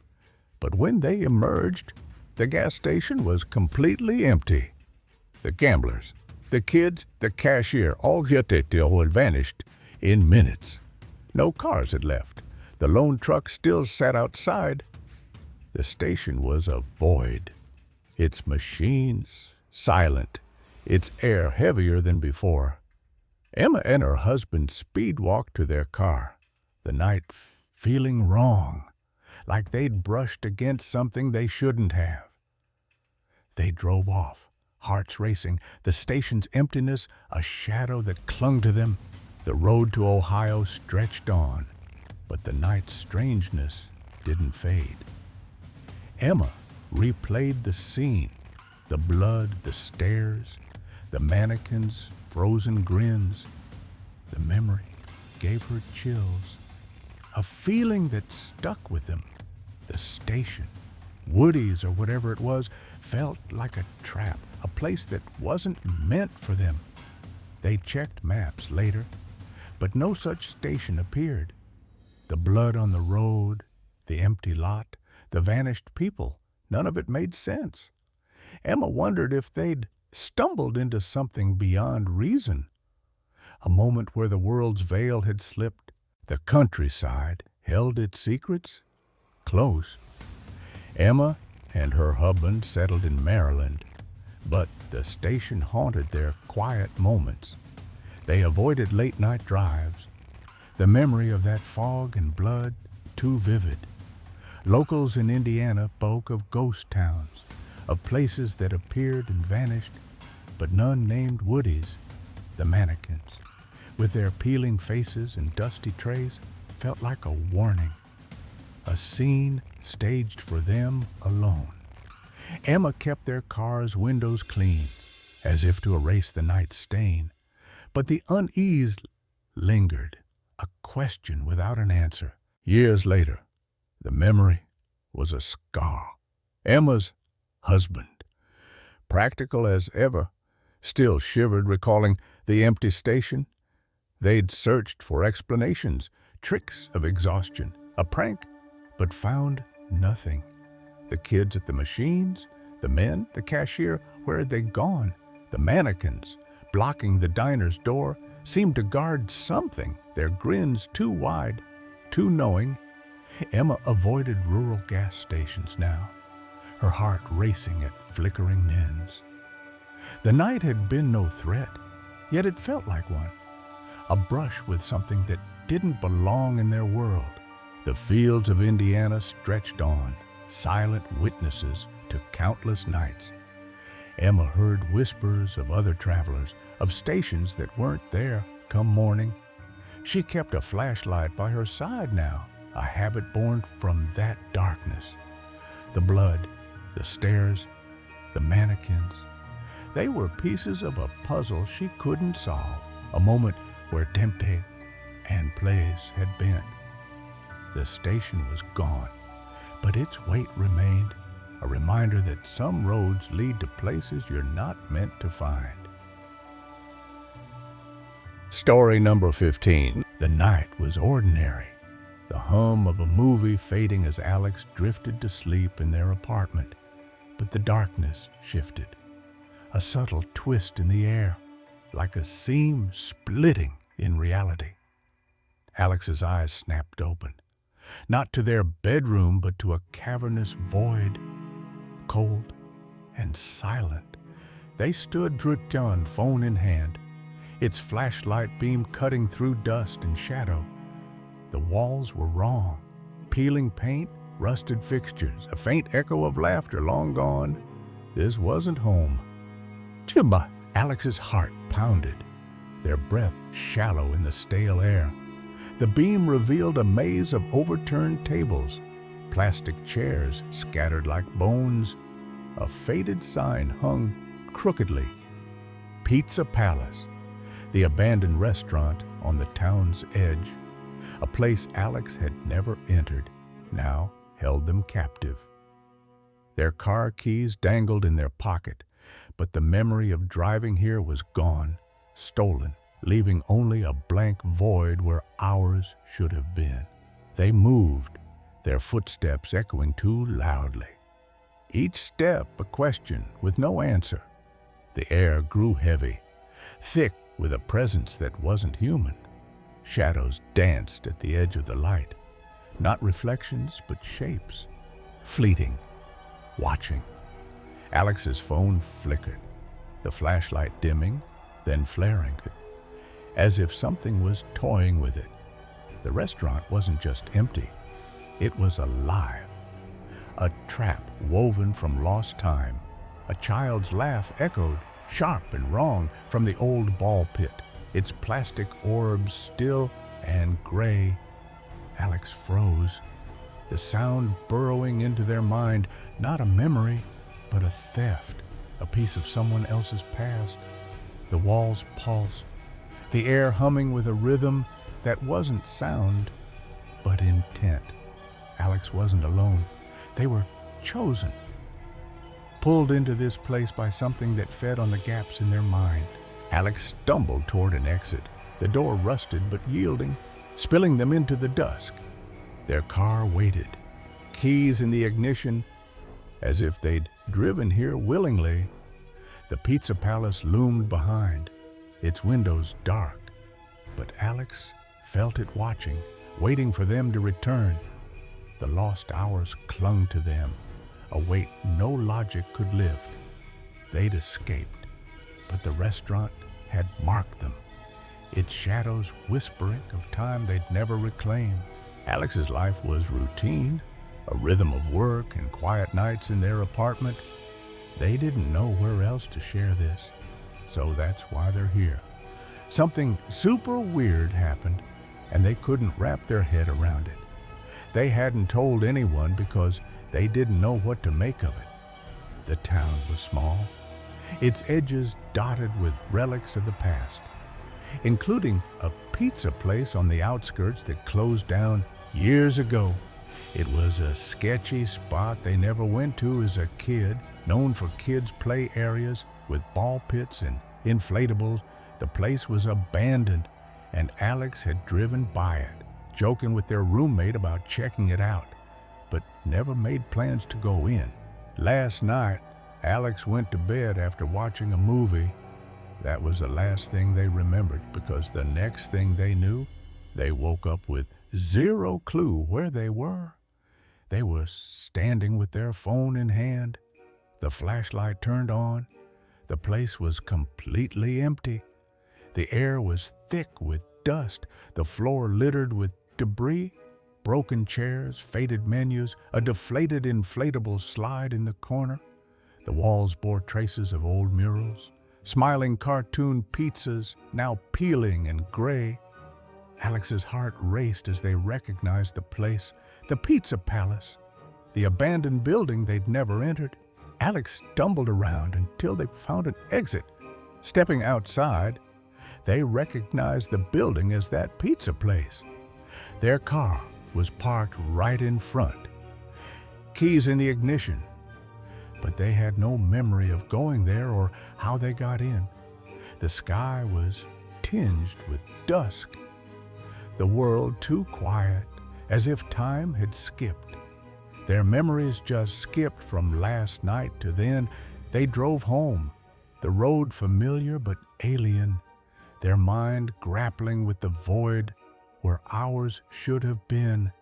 The Pizza Palace felt like a dream, but the dust on their shoes was real, the keys in their hand undeniable. When Alex got home, they asked their roommate questions without saying what happened. The roommate said that morning Alex mentioned going to their aunt's for lunch, but didn't say much else. Alex called their aunt, who wasn't expecting them, and confirmed they didn't go there. This was completely unlike Alex, but they seemed fine, with no bruises or cuts, nothing missing from the car or on them. They were freaking out because they had no idea what happened between falling asleep and waking up at that place. The gap was a chasm, a theft of time that left Alex shaken, questioning their own mind. Alex sat in their apartment, the lights on, the silence too loud. The memory of the Pizza Palace clung to them, its empty halls vivid in their mind. They checked their phone. No photos, no calls, just the flashlight app open, a timestamp from hours they couldn't account for. The air felt charged, as if the restaurant's presence had followed them home. A faint hum vibrated in their skull, not a sound, but a feeling, whispering of places lost and times forgotten. Alex couldn't shake the sense of violation. The Pizza Palace wasn't just a building, it was a doorway, a place where time bent and reality frayed. They began researching, diving into stories of lost time, of people waking in places they didn't belong. Some called it alien abduction, others temporal slips, but Alex found tales closer to home, urban legends of the Pizza Palace, whispers of kids who vanished in the ball pit, of workers who heard voices after closing. One story spoke of a man who'd worked there, found dead in the storage room, his death unexplained, his spirit rumored to linger, pulling others into his lost moments. The more Alex read, the less they understood. The restaurant had been a place of joy, its play areas filled with laughter. But now it was a husk, its energy twisted. Alex wondered if they'd been pulled into a memory, not theirs, but the building's. A loop of time where something trapped sought company. They checked their car again, finding a faint smudge of pizza sauce on the steering wheel, a detail too specific to be chance. Had they eaten there? Had they been alone? The questions gnawed, each one a thread in a tapestry they couldn't unravel. Sleep became a battlefield. Alex lay awake, the hum of the pizza palace echoing in their mind.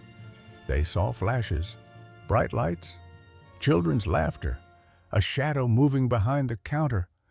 The restaurant was calling, its empty halls a mirror to the gap in their memory. They checked the locks, kept the curtains drawn, but the feeling persisted. Something had seen them, known them, and let them go. But why, and for how long? Alex avoided driving by the pizza palace, taking longer routes to work, but its shadow lingered. They asked their roommate for more details, but the story stayed the same.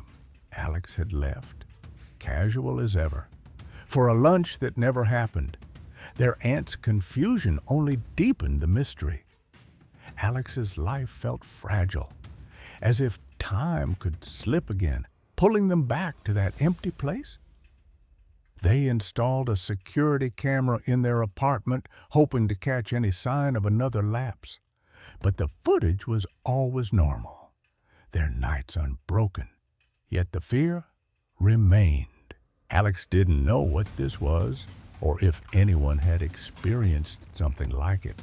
They scoured forums, finding stories of others who'd lost hours, waking in strange places with no memory. Some spoke of portals, others of spirits that bent time to trap the living. The pizza palace felt like both, a place where reality thinned, where something waited to steal time again.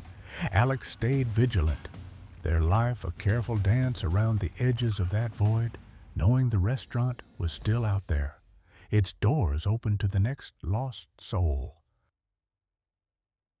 Story number 16. The village night was still, the kind of quiet that swallowed every sound but the beating of your own heart.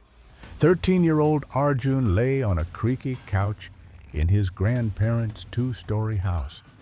The TV's glow casting shadows across the room.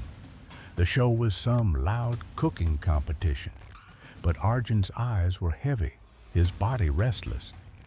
He needed to use the bathroom, a small outbuilding behind the kitchen, and with the house asleep.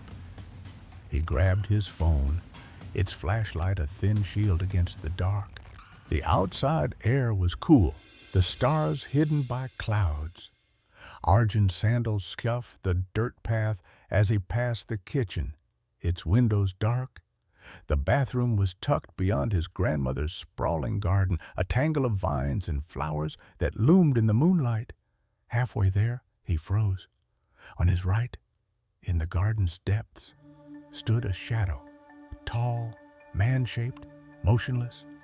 Was it a plant, a trick of the light? Arjun's pulse quickened, but he pressed on, his breath shallow. Inside the bathroom, the cold tiles grounded him. He hurried, eager to return to the house's safety. Stepping out, he scanned the garden. The shadow was gone, the night empty. Relief flickered, then died as he crossed the kitchen path. Footsteps, heavy, rapid, erupted behind him, closing in. Arjun's instinct screamed, his legs pumping before his mind caught up.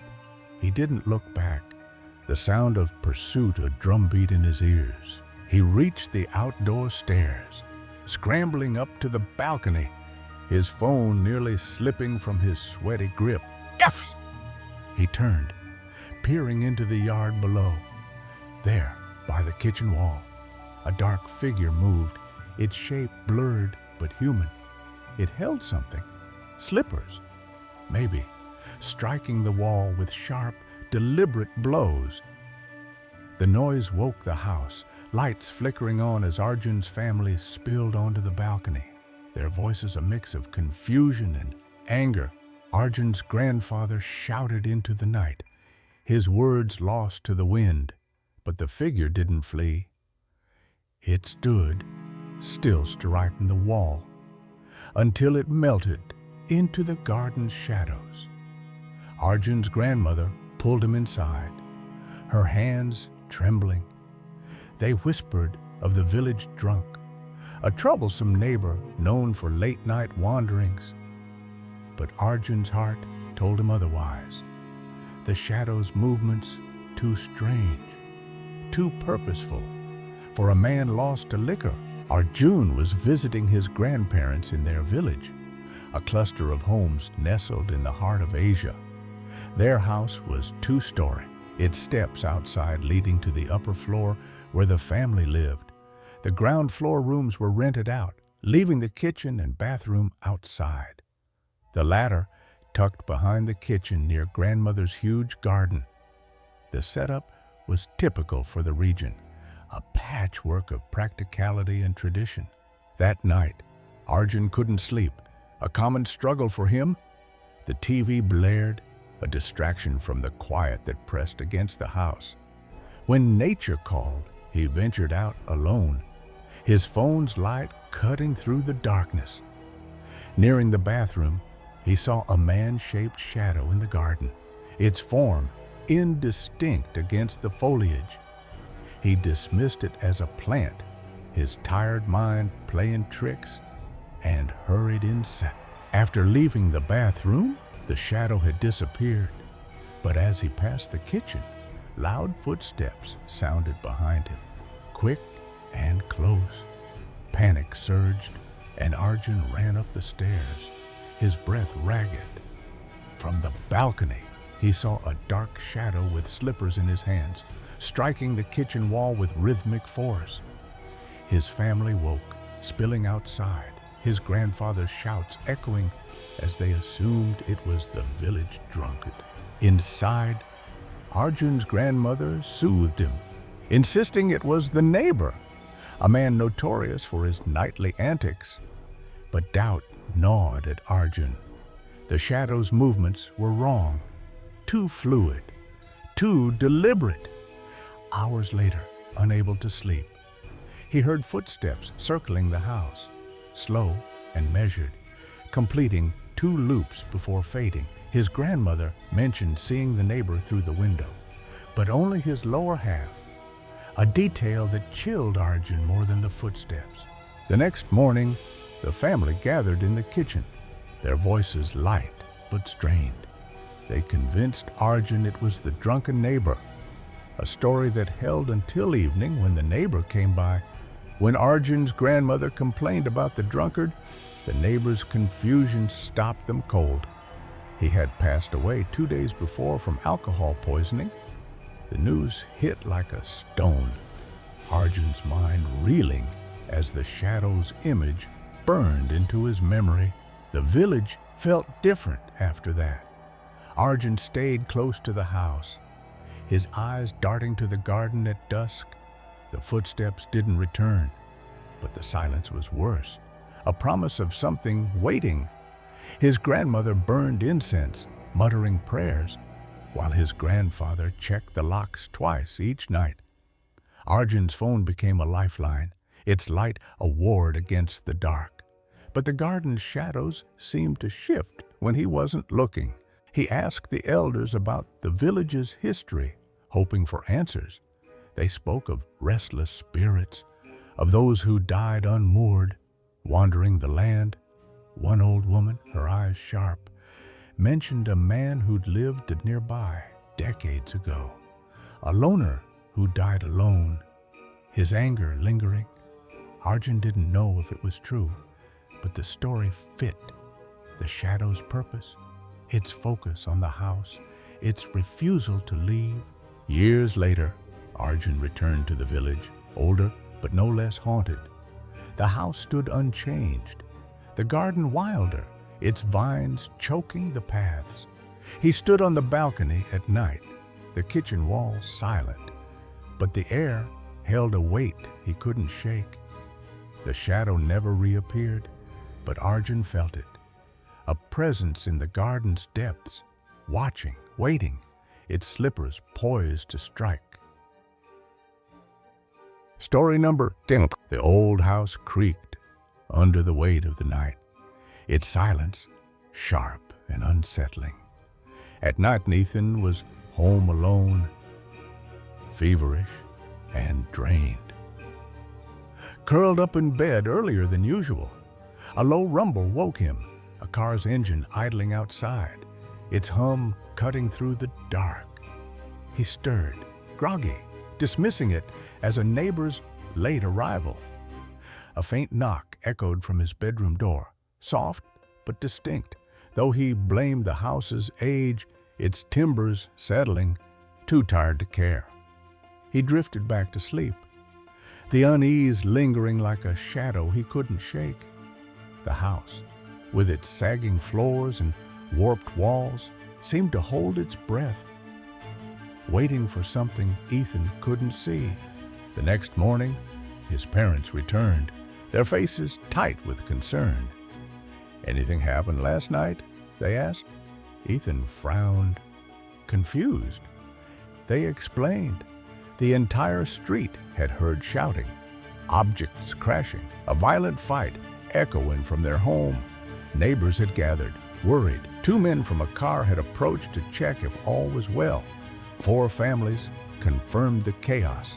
Yet Ethan insisted he'd heard nothing but the car's engine.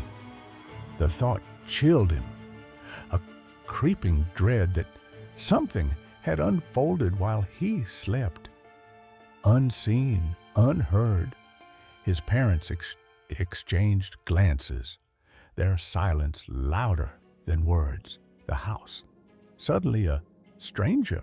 Years later, at 21, Ethan faced the house's secrets again, sleepless. He wandered downstairs for a midnight snack, the stairs creaking underfoot. A strange unease hit him as he entered the kitchen, an anxiety with no source, heavy and wrong. He pushed it aside, assembling a sandwich, the normalcy grounding him. But as he turned to leave, a wave of fear crashed over him, raw and primal, urging him to flee. His hands shook, the plate nearly slipping, as a voice in his head screamed, "Get out now!" He stepped into the hallway, slamming the kitchen door behind him, when a woman's scream tore through the living room, shrill and piercing, as if she stood mere feet away. Ethan bolted upstairs, heart pounding, the scream echoing in his skull. He burst into his parents' room, breathless, but they stirred, groggy, hearing nothing. No one else in the house had heard it, only him, the sound as real as his own heartbeat. The house felt alive, its walls pulsing with secrets. Ethan barely slept, replaying the scream, the earlier night's chaos now sharper in his memory. His parents, skeptical, suggested stress or dreams. But Ethan knew better. The house wasn't just old, it was awake, its past seeping into the present, its noises more than creaks. The incidents weren't isolated. Over the years, Ethan noticed patterns, cups left on the tables he hadn't touched, footsteps in empty halls, whispers that vanished when he turned. His father once saw a shadow cross the dining room, too tall to be Ethan, though he was the only one home. His mother found a book she'd left on the couch, stacked neatly on the shelf, untouched by human hands. Ethan felt it most in his room, a weight that pressed down at night, sometimes gone for days, then back with a vengeance. It wasn't just unease, it was a presence, deliberate, watching. He dug into the house's history, combing through dusty records. Built in the 18s, it had been a family home, then a rental, its tenants often leaving abruptly. A story lingered about a woman who'd lived there decades ago. Her life marked by tragedy, arguments, broken dishes. A sudden departure, no one explained. Locals whispered of her voice, a wail heard in the night, though no one could say why. Ethan wondered if she was trapped, her anger echoing through the house, replaying a fight no one could see. The car, the knocks, the scream, were they hers? Or something older, tied to the land itself. Ethan tried to rationalize it. He checked the wiring, the pipes, the windows, but found no answers. The presence didn't follow a schedule, striking at random, always at night. He avoided the kitchen after dark. The living room, a place he passed through quickly. His parents grew uneasy too, though they never admitted it. Moving wasn't an option. The house was home, flaws and all. Ethan shared the story with a friend, his voice low, expecting disbelief. Instead, the friend listened, asking if he'd tried speaking to the presence. Ethan hadn't, unsure if he wanted to invite it closer. The house never felt the same. Ethan kept a light on at night. The darkness, too heavy, too alive. The scream, the unseen fight. They were warnings, he decided, from something that claimed the house as its own. He wondered if it was the woman, reliving her pain, or something else, using her voice to unsettle the living. The neighbors' stories, the car, the knocks. They wove a tapestry of dread Ethan couldn't unravel. He carried the experiences quietly, sharing them only when pressed, each telling making his skin crawl anew, the house's secrets buried deep within its walls. Story number 18. The Texas night was a furnace, the air thick with heat that clung to Jackson's skin as he patrolled the gated apartments. A security guard for 15 years. He'd seen his share of trouble, but nothing prepared him for the chill that cut through the swelter. His dog, a massive Anatolian shepherd named Hera, walked beside him, her leash taut, her eyes scanning the dark beyond the gate. Something waited, something that didn't belong to the world of codes and locks. It was watching, and it knew his name. The shift started routine. A handover from Dan, a grizzled guard whose nerves were frayed like old rope. Dan's eyes darted to the gate, his voice low with a fear Jackson hadn't seen before. He spoke of a man, a figure that set his instincts screaming, and begged Jackson to arm himself. The apartments, sealed tight, felt exposed, their gates no match for whatever haunted the night. Jackson's hand rested on Hera's harness, but even her strength couldn't quiet the unease growing in his gut. Hera sensed it first, her hackles rising, her growl a warning that echoed in Jackson's bones. The gate loomed ahead, its code panel a dim glow in the heat. Beyond it stood a man, cloaked in a trench coat, his hood a shadow despite the stifling air. He didn't move, didn't flinch, even as Hera's fury filled the night. The apartments were silent, but the man wasn't alone. He carried a presence that made the heat feel like ice.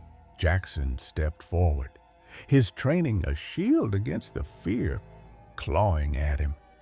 The man turned, his face a ruin of scars, one eye gone, the other a piercing blue that burned through the dark. His voice was soft, childlike, but wrong, a whisper that didn't match the man who spoke it. He spoke of eyes, of beauty, words that twisted Jackson's courage into dread. The gate wasn't a barrier anymore. It was a line, and Jackson had crossed it. The stranger's hand moved, slow but deliberate, and Jackson's world narrowed to the glint of something in the dark. Hera strained, her muzzle free, her growl a promise of violence. The man didn't draw a weapon, didn't threaten, but his calm was worse, a stillness that mocked the chaos in Jackson's heart. The night wasn't his to control, and the stranger knew it. He left with a photo, a smile, and words that haunted Jackson long after the gate closed behind him. So, I was working an overnight security gig. I've been a guard for 15 years, and other than getting into brawls at nightclubs, happens more often than you think. I've had a pretty easy career, minus some contractor stuff that I did in Central America. Jackson's life was routine. Check gates, write reports, go home. I'd gotten off my first gig and went to relieve the normal night guard, whose name was D. I arrive, and D looks a bit frazzled. Dan, a martial artist with decades on the job, was shaken, his hands unsteady as he spoke. He says that he encountered a guy by the gate that, quote, gave him the heebie-jeebies. He asked if I would go back to my apartment and grab my carry firearm. I hesitantly agreed because, having worked in this industry long enough, guns rarely lead to good outcomes. Jackson knew better, but Dan's fear was contagious.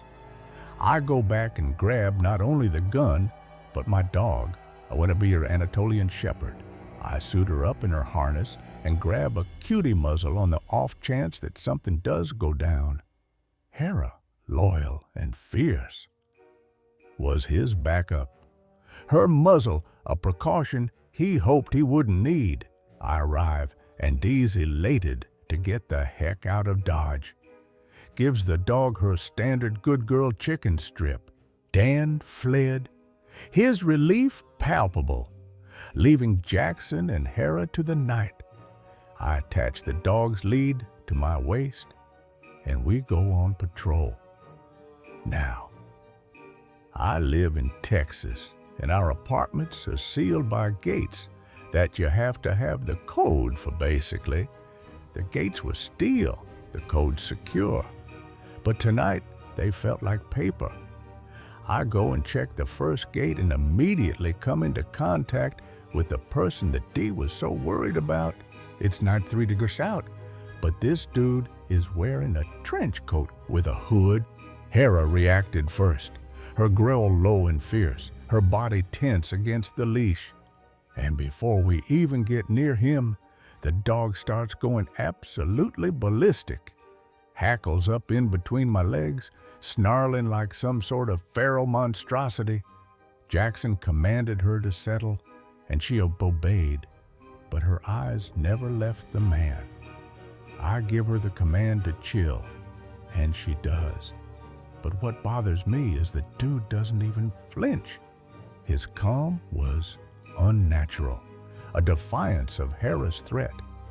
At this point, I step forward and initiate contact. Hey, buddy, how we doing? You all right? The man turned, slow and deliberate, his hood falling back to reveal a face carved by pain. The man turns to face me, and at this point, I see he's horribly disfigured, one eye missing, but sealed up from surgery. The other eye, a brilliant blue and horrible scarring on the side of his face, missing the eye. His voice was soft, almost shy. Yes, I'm fine.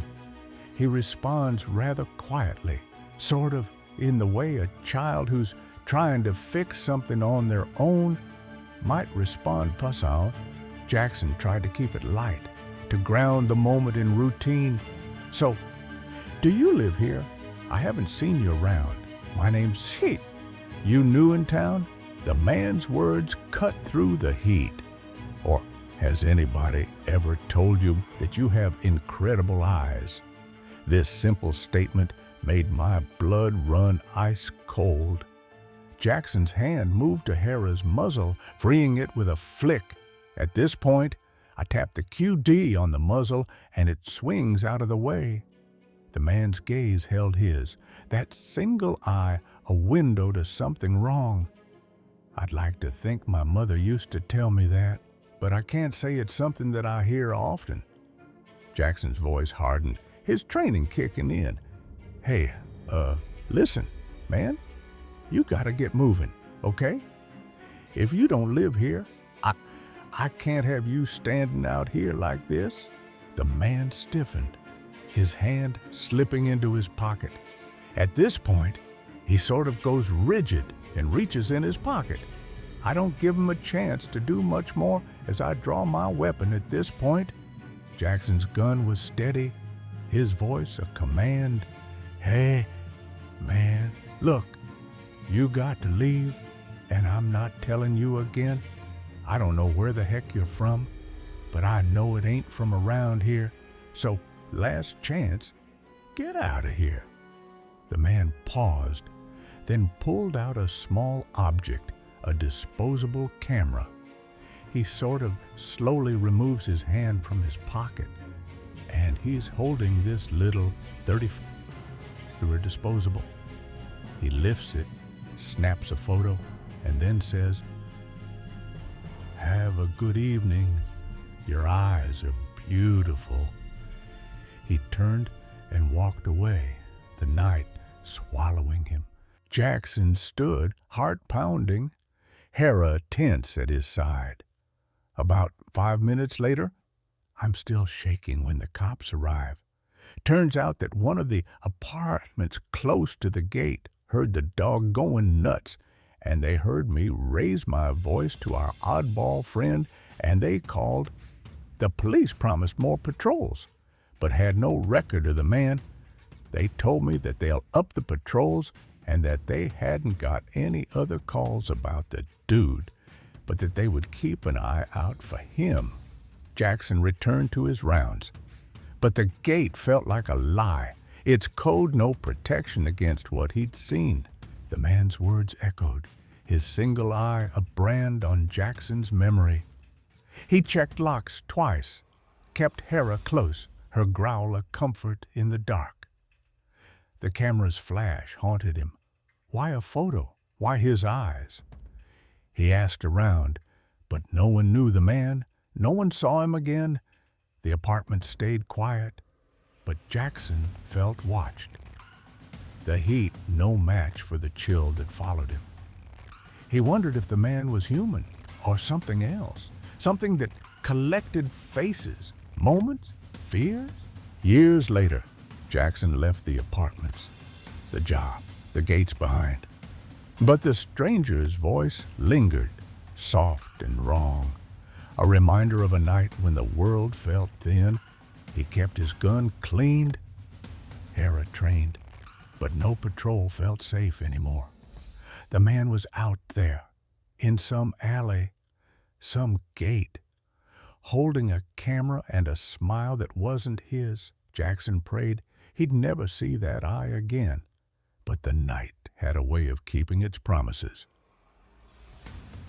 Story number 90. In the heart of a bustling city where the night pulsed with life, a young woman named Sarah stepped into a nightmare at her friend's apartment party.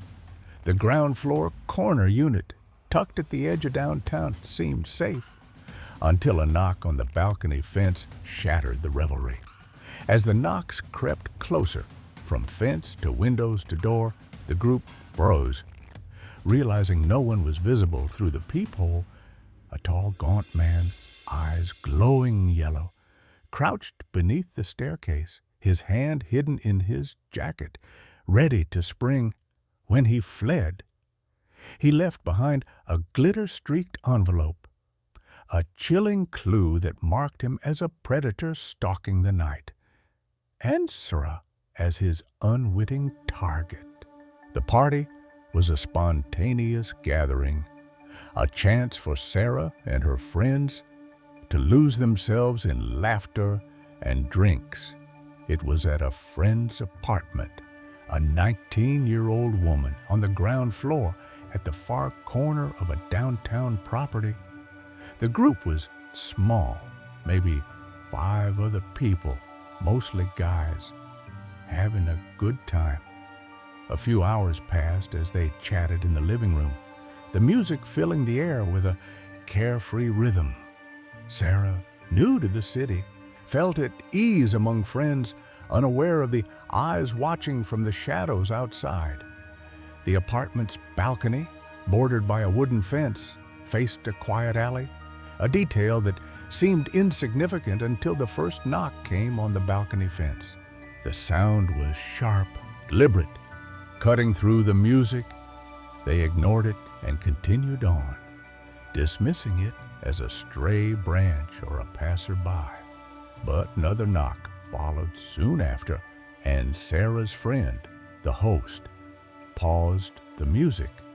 They checked the balcony, seeing no one over the fence. Confusion set in, the group exchanging uneasy glances. Another knock came, this time on a window, then again on the window beside it, each tap closer to the front door. Finally, the person knocked on the front door, insistent, rhythmic.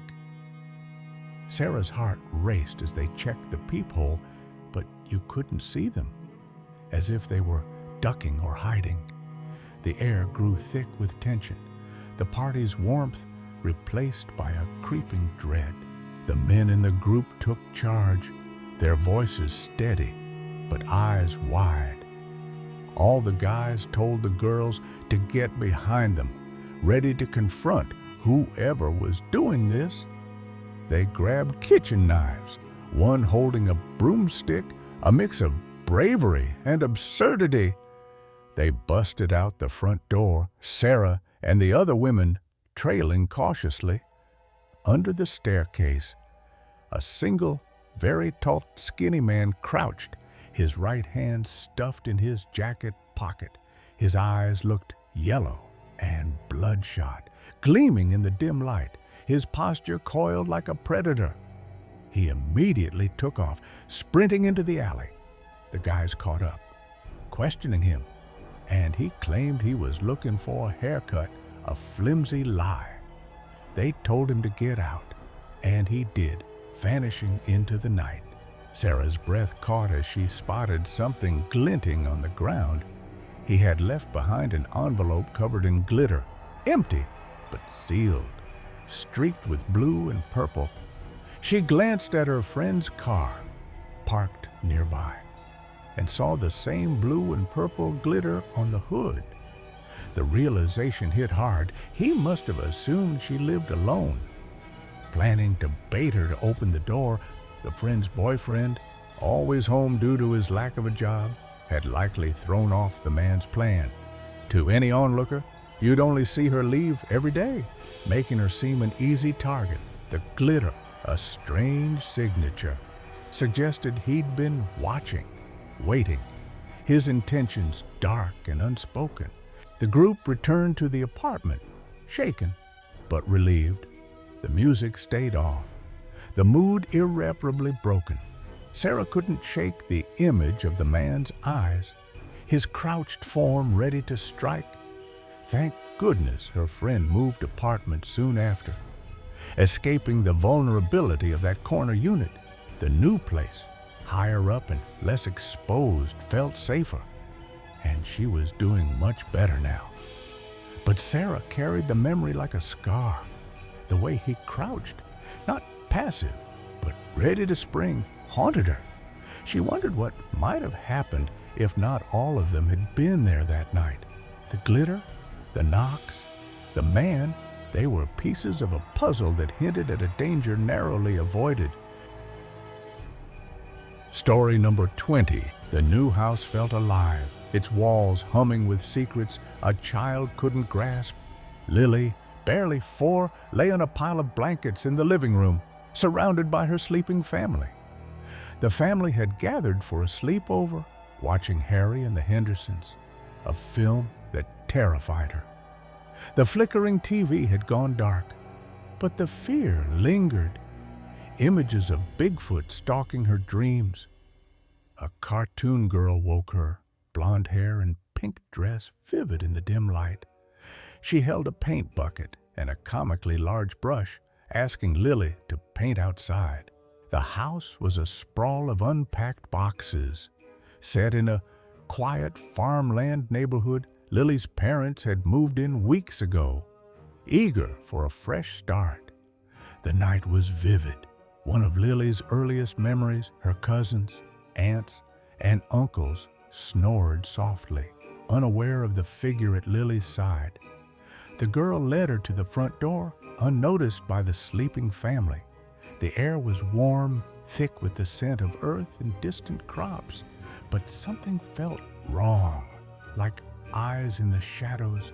Lily followed the girl to her father's Toyota truck, parked by the house. The vehicle loomed, its door handle far beyond her reach. She was too small to climb in, unfamiliar with its workings. Yet, the cartoon girl opened the door, placing the bucket for Lily to step on. The girl's smile was bright, her eyes too wide, almost glowing. Lily climbed in, the door shutting behind her, locking her inside. The paint bucket vanished, and the girl walked away, her pink dress fading into the night. Alone, Lily felt watched, the terror of Bigfoot flooding her mind. The truck's dark interior closed in, the windows reflecting nothing but her own frightened face. She screamed, her cries piercing the night. The fear was raw, primal, as if something unseen pressed against the glass. Her father, working late in the garage, heard her and found the front door wide open. He rushed to the truck, finding Lily trapped inside, her sobs echoing. No trace of how she got there, no way she could have opened the door. It was a mystery, unexplained to this day. Her father searched the yard, finding no ladder, no bucket, nothing to explain the impossible. Lily never spoke of the cartoon girl, her child's mind burying the memory under fear. The event marked her, followed by countless paranormal encounters. Years later, she found a drawing in the attic, a child's sketch of a blonde girl in a pink dress, holding a paintbrush. Her mother paled, saying it was Lily's, drawn days after the sleepover, though Lily had no memory of it. The house changed after that night. Lily avoided the front door, her sleep plagued by dreams of painted figures and locked trucks. Her cousins whispered of odd noises, creaks in the hallway, a faint giggle that wasn't theirs. Her father locked the truck religiously now, but Lily felt the presence linger, tied to her, not the house. The farmland around them stretched endlessly, hiding secrets in its quiet fields. Neighbors spoke of a girl seen at dusk, always alone, always watching. One summer, Lily's uncle found an old journal in the barn, written by a previous owner. It told of a child who'd lived there decades ago, fond of painting, lost to a fever. Her favorite toy was a paintbrush, oversized like a cartoon. The journal's last page had a sketch, eerily like Lily's vision.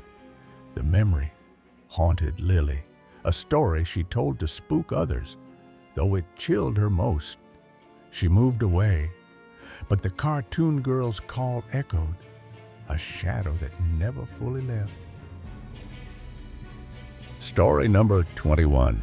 In the quiet of his backyard, where a tent stood against the dark woods, Thomas sought peace under the stars, unaware of what lingered beyond. Each night, scratches at his tent's door stirred him, first dismissed as pranks or animals, but growing too deliberate to ignore. One night, a rhythmic scraping from the forest side, high and unnatural, froze his blood, followed by a pressure against his head, as if something pressed through the canvas. His desperate cry, invoking faith he didn't hold, seemed to banish it, but the fear remained, pinning him in place. The woods, once a refuge, now whispered of something watching, waiting, testing his skepticism. The tent felt like a trap, its thin walls no shield against the unseen force that knew he was there. The night held its breath, each sound a challenge to Thomas's doubt. His lantern cast shadows that seemed to move. The forest's edge, a wall of secrets. He stayed. Too terrified to flee, the memory of that pressure, a weight he couldn't shake. The stars above offered no answers, only a vast silence that deepened his fear. This was no ordinary night. It was a confrontation with something that defied his rational world, lurking just beyond the tent's fragile boundary. I enjoy sleeping outside, and I have a tent in the back corner of my yard up against the woods. Thomas, battling terminal cancer, found solace in his backyard tent, a sanctuary under the open sky. I step outside, and my motion light brightens up the yard as I walk about 40 yards to my tent. I'll be on Reddit or listening to an audiobook, YouTube, Netflix, whatever. The routine was simple. Slip into the tent, lose himself in stories or videos, and drift off. And the first night that I was out there after setting up my new tent, I was relaxing when I heard a scratching near the door of my tent. Ha ha ha. Very funny. Good one. Now, let me sleep, I said. Then off a bit in the distance, I hear both my teenage sons laughing. He chalked it up to their pranks, their giggles fading into the night. The next night, nature intruded. The next night, I hear coyotes very close. They frequent the high tension lines just up the hill, and I hear them often. But this time, it sounded like it was happening in my backyard. So, I sat up, shut off my audiobook, and hit the record on my phone. It was pretty awesome and gave me chills just because it sounded so close. I could hear each individual coyote. It sounded like they were sort of attacking one of the pack. The wild symphony thrilled him, a raw pulse of life. But anyway, the next night I hear them again, but much further away, and an owl who hauntingly hoots most nights. The owl's call was familiar, a haunting backdrop to his nights. Scratching returned, persistent and late. Later that night, I hear scratching again and tell them to go away. I fall asleep eventually, and same again the next night. But by now, I know it wasn't my kids. I told them to stop the first time. And me having terminal cancer now, they do what I tell them. Thomas ruled out his sons, their obedience unquestioned, given his condition. Some nights going to my tent as well. I see rabbits in my yard eating grass. Nocturnal rabbits, I don't know. But we have raccoons, opossums, squirrels, flying squirrels, fisher cats, and many others. I figured that something was brushing against my tent every night while grazing or whatever. He blamed local wildlife, rabbits, raccoons, perhaps a snake. But one night, the noise grew too loud, too intentional. But one night it was so loud and sounded so deliberate that I sat up and turned on my electric lantern and looked towards the noise and see my shoes bouncing up and down on the tent floor. He froze, heart racing, as the shoes danced. I thought to myself, oh my goodness, it's mice this whole time, or a snake, something that was comfortable beneath my tent. The final night changed everything, but last night was different. You see, I hear scratching again, this time on the opposite side, where there is no door, where I'm up against the woods. The sound was high, rhythmic, like a needle stuck on a record. It was definitely not an animal, too, as it was up much higher and repeated a pattern-like scratching, like a record, so to speak. Thomas shouted, fear overtaking reason. I say out loud, and leave me alone as I slap the side of the tent with the back of my hand. Something pressed against his head and arm, a heavy, deliberate force. I could either hear or feel footsteps on the wet grass because it moved away and brushed up against my head, arm, and stopped there. I had this pressure against me, and I didn't move because I was terrified. It lingered, then eased, retreating slyly. After about 15 seconds, I felt it slowly move away and stop probably a foot or two away from my tent. In desperation, Thomas invoked a phrase from faith he didn't claim. It was weird to hear myself say loudly, "The power of Christ compels you." I couldn't think of something better to say. It just came out, and well, it seemed to work. The pressure vanished, leaving only silence. I wanted to go in the house, but I was too frightened to open my tent and break for the porch. He turned to his audiobook, cranking the volume to drown the fear. So, I turned my audiobook back on, but turned the volume all the way up. And somehow, eventually, I fell asleep. Exhausted, he slept, the tent no longer a refuge. Thomas chose his bed the next night, shaken. Tonight, though, I'm sleeping in my bed. And tomorrow I will go through the video on a bird feed camera that might have caught something. Being a skeptic, I will assuredly make some more excuses on what it could have been, but I was so scared last night that now I think that perhaps one day, who knows, I may become a believer. He planned to check his bird feed camera, hoping for answers, but expecting to rationalize it away. The wood's edge, once a comforting boundary, now loomed with questions. His skepticism wavered. The night's terror, a crack in his rational armor, hinting at something beyond the animals he knew. Story number 22. The campground was a familiar retreat. Its log cabins and arcade machines, a haven for kids like Sam and his brother.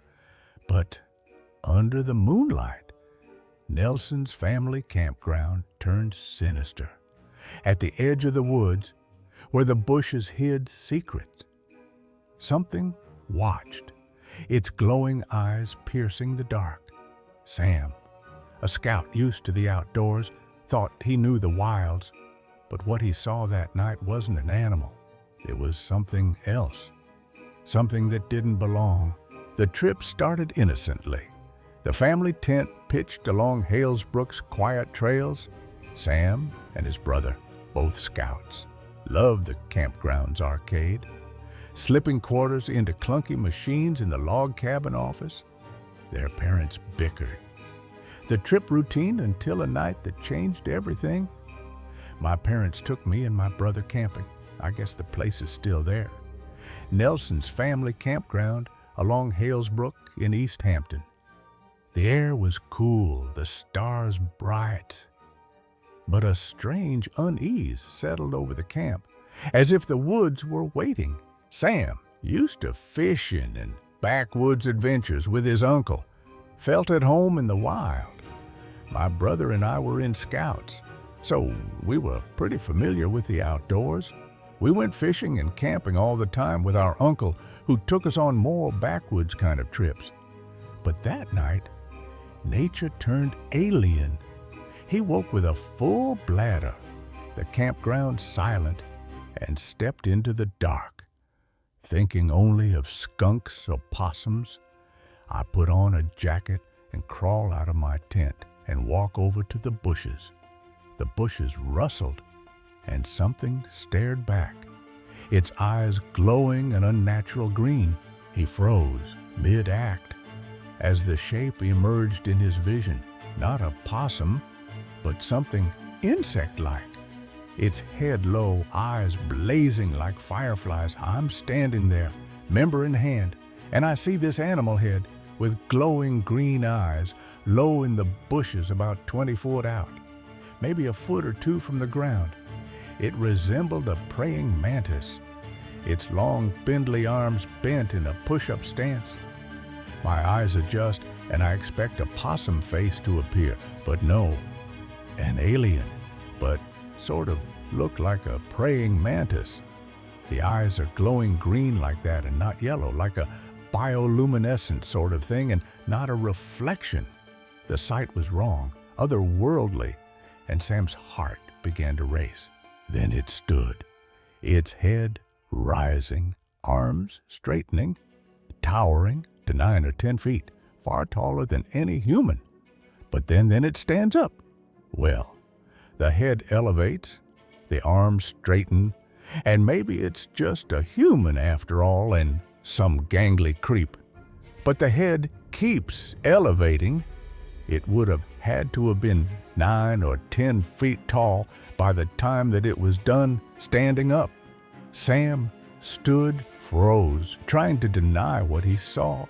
I was just frozen there, trying to tell myself how not real this was, or the millions of things that it could be. But the truth was undeniable. A 10-foot mantis-like creature, its glowing eyes fixed on him with cold disdain. Sam's scream shattered the night, his legs carrying him back to the tent in a haze of panic.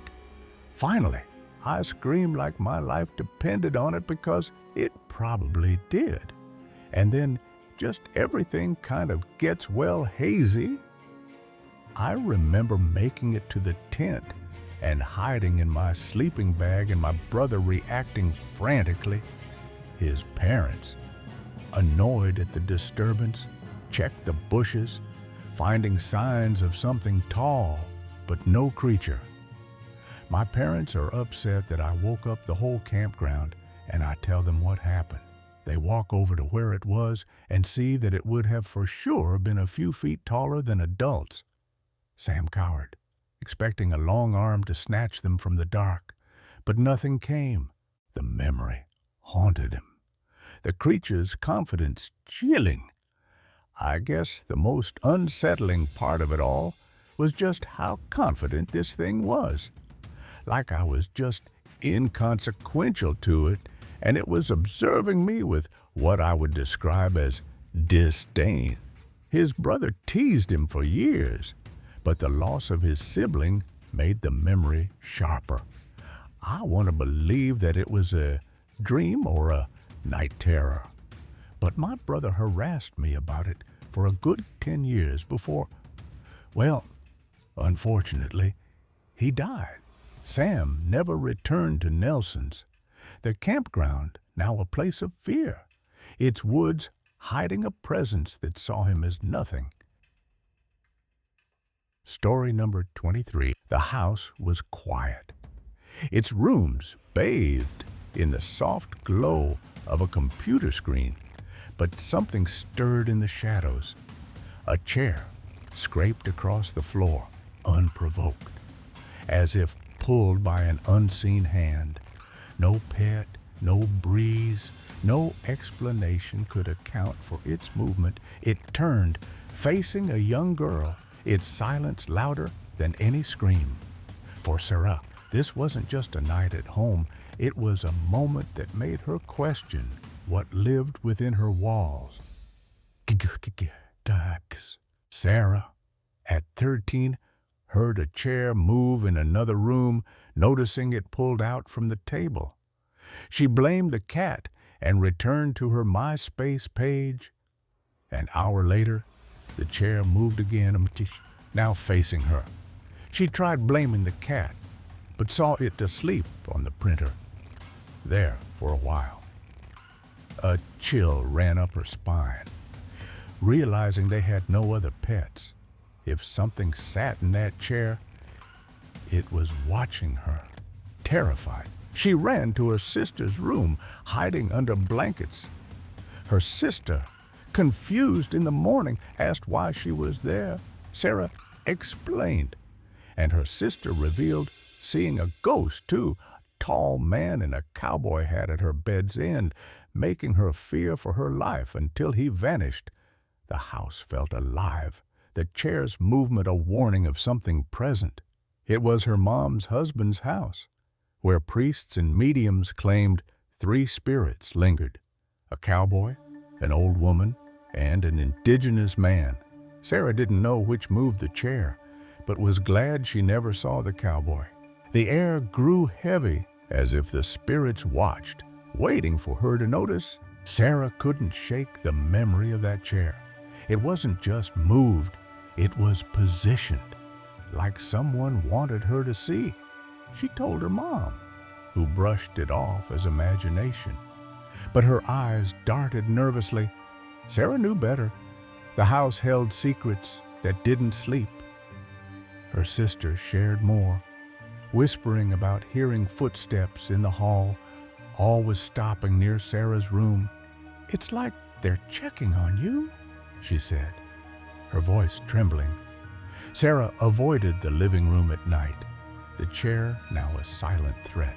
A neighbor, an old man who'd lived nearby for years, nodded knowingly when she mentioned the house. "That place has always been off," he said. "Things move, voices whisper." He spoke of a tenant who saw furniture shift, claiming an old woman's spirit rearranged it. Sarah pictured the chair, its deliberate turn, and wondered if it was her. The house's history revealed a tragic past. A fire in the Oz, killing a family, their names tied to the cowboy, woman, and indigenous man. Their unrest seemed to cling to the walls, stirring when Sarah was alone. Years later, Sarah researched further, finding forum posts about the house. Users described chairs turning, doors creaking, and a cowboy's silhouette in doorways, always watching. One post mentioned a medium's warning: the spirits were restless, drawn to the young, seeking attention. Sarah's heart raced, recalling the chair's gaze, as if it wanted her to stay. She moved out soon after, but the house's presence followed. In new homes, she checks chairs at night, fearing they'll turn to face her. Her sister, now distant, avoids talking about that night. But Sarah knows she still sees the cowboy in her dreams. The house stands, its spirits waiting, and Sarah wonders if they're still moving chairs, looking for someone new to watch. Story number 24. The old house stood heavy with secrets, its walls whispering of lives long gone. A young girl, barely 5, stepped into its shadows, unaware that something waited within. Nightmares chased her through the dark, their claws sharper than dreams should allow. Shadows moved where none should be, and music from another time drifted through the air. This wasn't just a house. It was a keeper of something ancient, something that saw her. The girl's fear grew a weight that clung to her, tying her to a presence she couldn't name. The shadows weren't mere tricks of light. They had form, purpose. A woman's silhouette lingered in corners, her presence cold and unyielding, watching from the edges of the room. The house's history pressed against the girl, its past alive in every creak and whisper. She felt it pull at her, a force that knew her name, her fears. What tied this spirit to her, and why wouldn't it let go? The room meant for rest became a stage for a haunting that refused to fade. Years passed, but the presence grew bolder. The girl's world shifted. Objects moved. Voices mimicked those she loved, echoing through the night. The house wasn't empty. It was awake, its spirit weaving through its halls, its intent growing darker. A blessing brought peace, but it was fleeting, broken by loss and despair. Could a house hold a grudge? Or was something else at play, feeding on her pain? The girl's courage wavered, but she couldn't escape. The the house's grip, its shadows a constant companion. The haunting returned, fiercer, as if fueled by her struggles. A dog's ghost appeared, a clock rolled across the floor, and voices called in the dead of night, wearing familiar tones but wrong, hollow. The girl, now older, fought to understand, to capture proof, but the house guarded its secrets. Her parents' denial only deepened her fear, leaving her alone with a truth no one else would see. How do you fight what you can't define? The old house was more than walls. It was a witness, a judge, a captor. She sought answers, desperate for release from the shadow's hold. The haunting wasn't just a memory. It was a force tied to her, growing with her pain. The girl stood at a crossroads, ready to face the unknown, to demand the truth cease. The house's silence was a lie, its presence a challenge she couldn't ignore. Some places don't let you go, and this house had claimed her, its shadows a mark on her soul. The medium's visit was her last hope, a step toward breaking the chain that bound her to the dark. At 5, Emma and her single-parent mom moved into her stepdad's old house. Built in the early 90s, her stepdad's daughter, 8 years older, shared Emma's room, but it was rarely there, often out with friends. Emma felt uneasy, scared of the dark, and slept in her stepsister's bed near the hallway light. There, nightmares of being chased haunted her, so she stopped sleeping there. But the nightmares continued in her own bed. At 7, after redecorating the room, she noticed shadows moving at night and old-timey music. One night, she woke up feeling like she was in her grandparents' empty living room, only returning to her room after bumping her head on the door. By 9, she believed it was the spirit of a 96-year-old woman who died in a retirement home. The house's previous owner, seeing her shadow in the corner where the stepsister's bed was, or feeling something pull her feet. The presence grew more aggressive by 10, the shadow taller, skinnier, more threatening, moving beyond her room with footstep on the stairs. Emma told her aunt, who convinced her mom to have a priest bless the house, stopping the activity for 2 years. At 12, after her dog died, she saw him on her parents' bed, heard eating from his food bowl despite the other dog being elsewhere, and saw the kitchen clock fall and roll to the bowl. Her parent noticed, but dismissed it as imagination.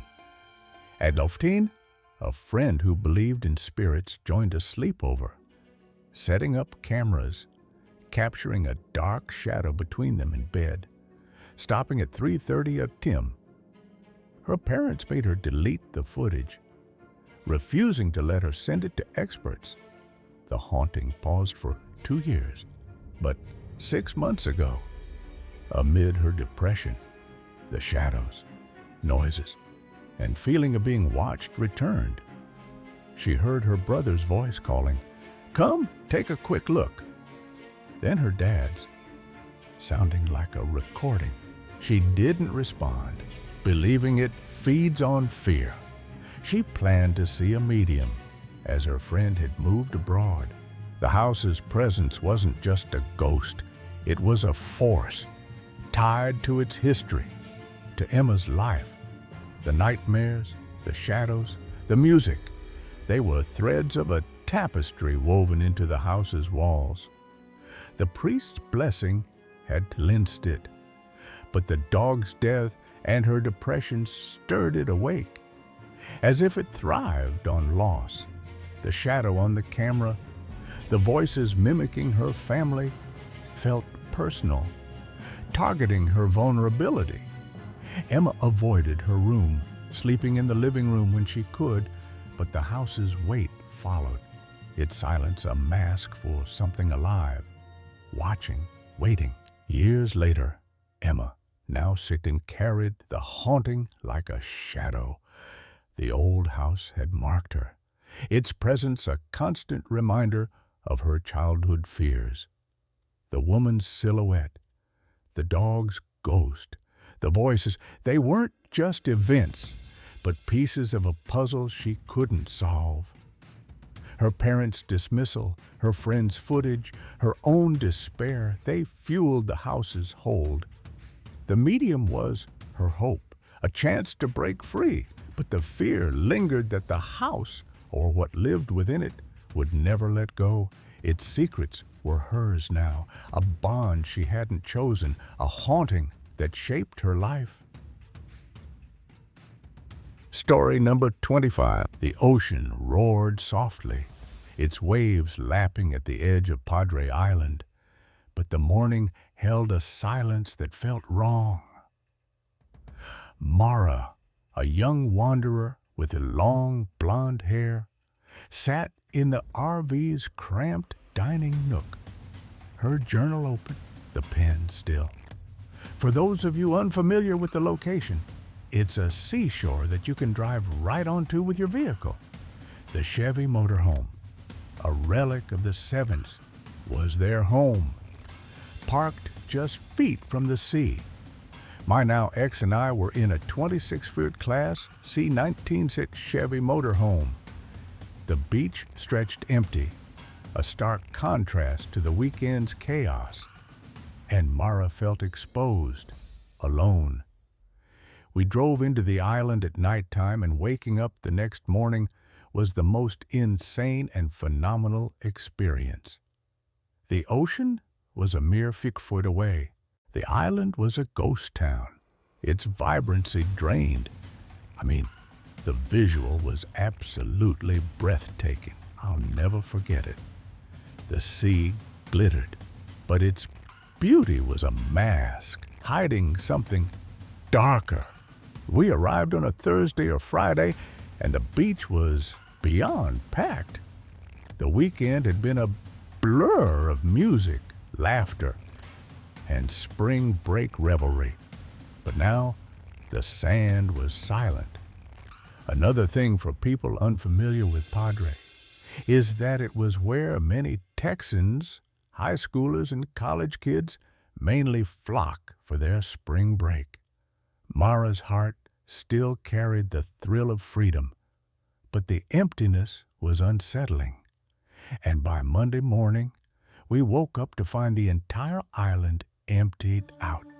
The quiet was a weight, pressing against the RV's walls.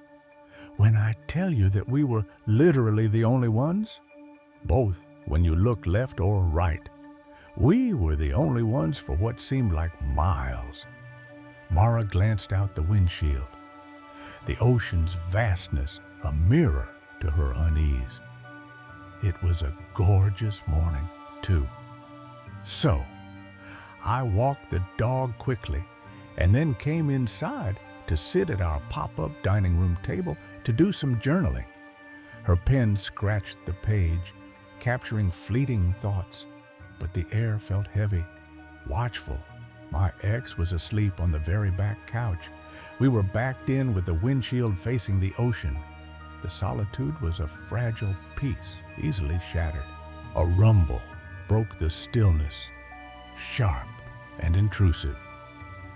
So, of course, I took a seat looking towards the beautiful view maybe 15 minutes after I sat down to journal.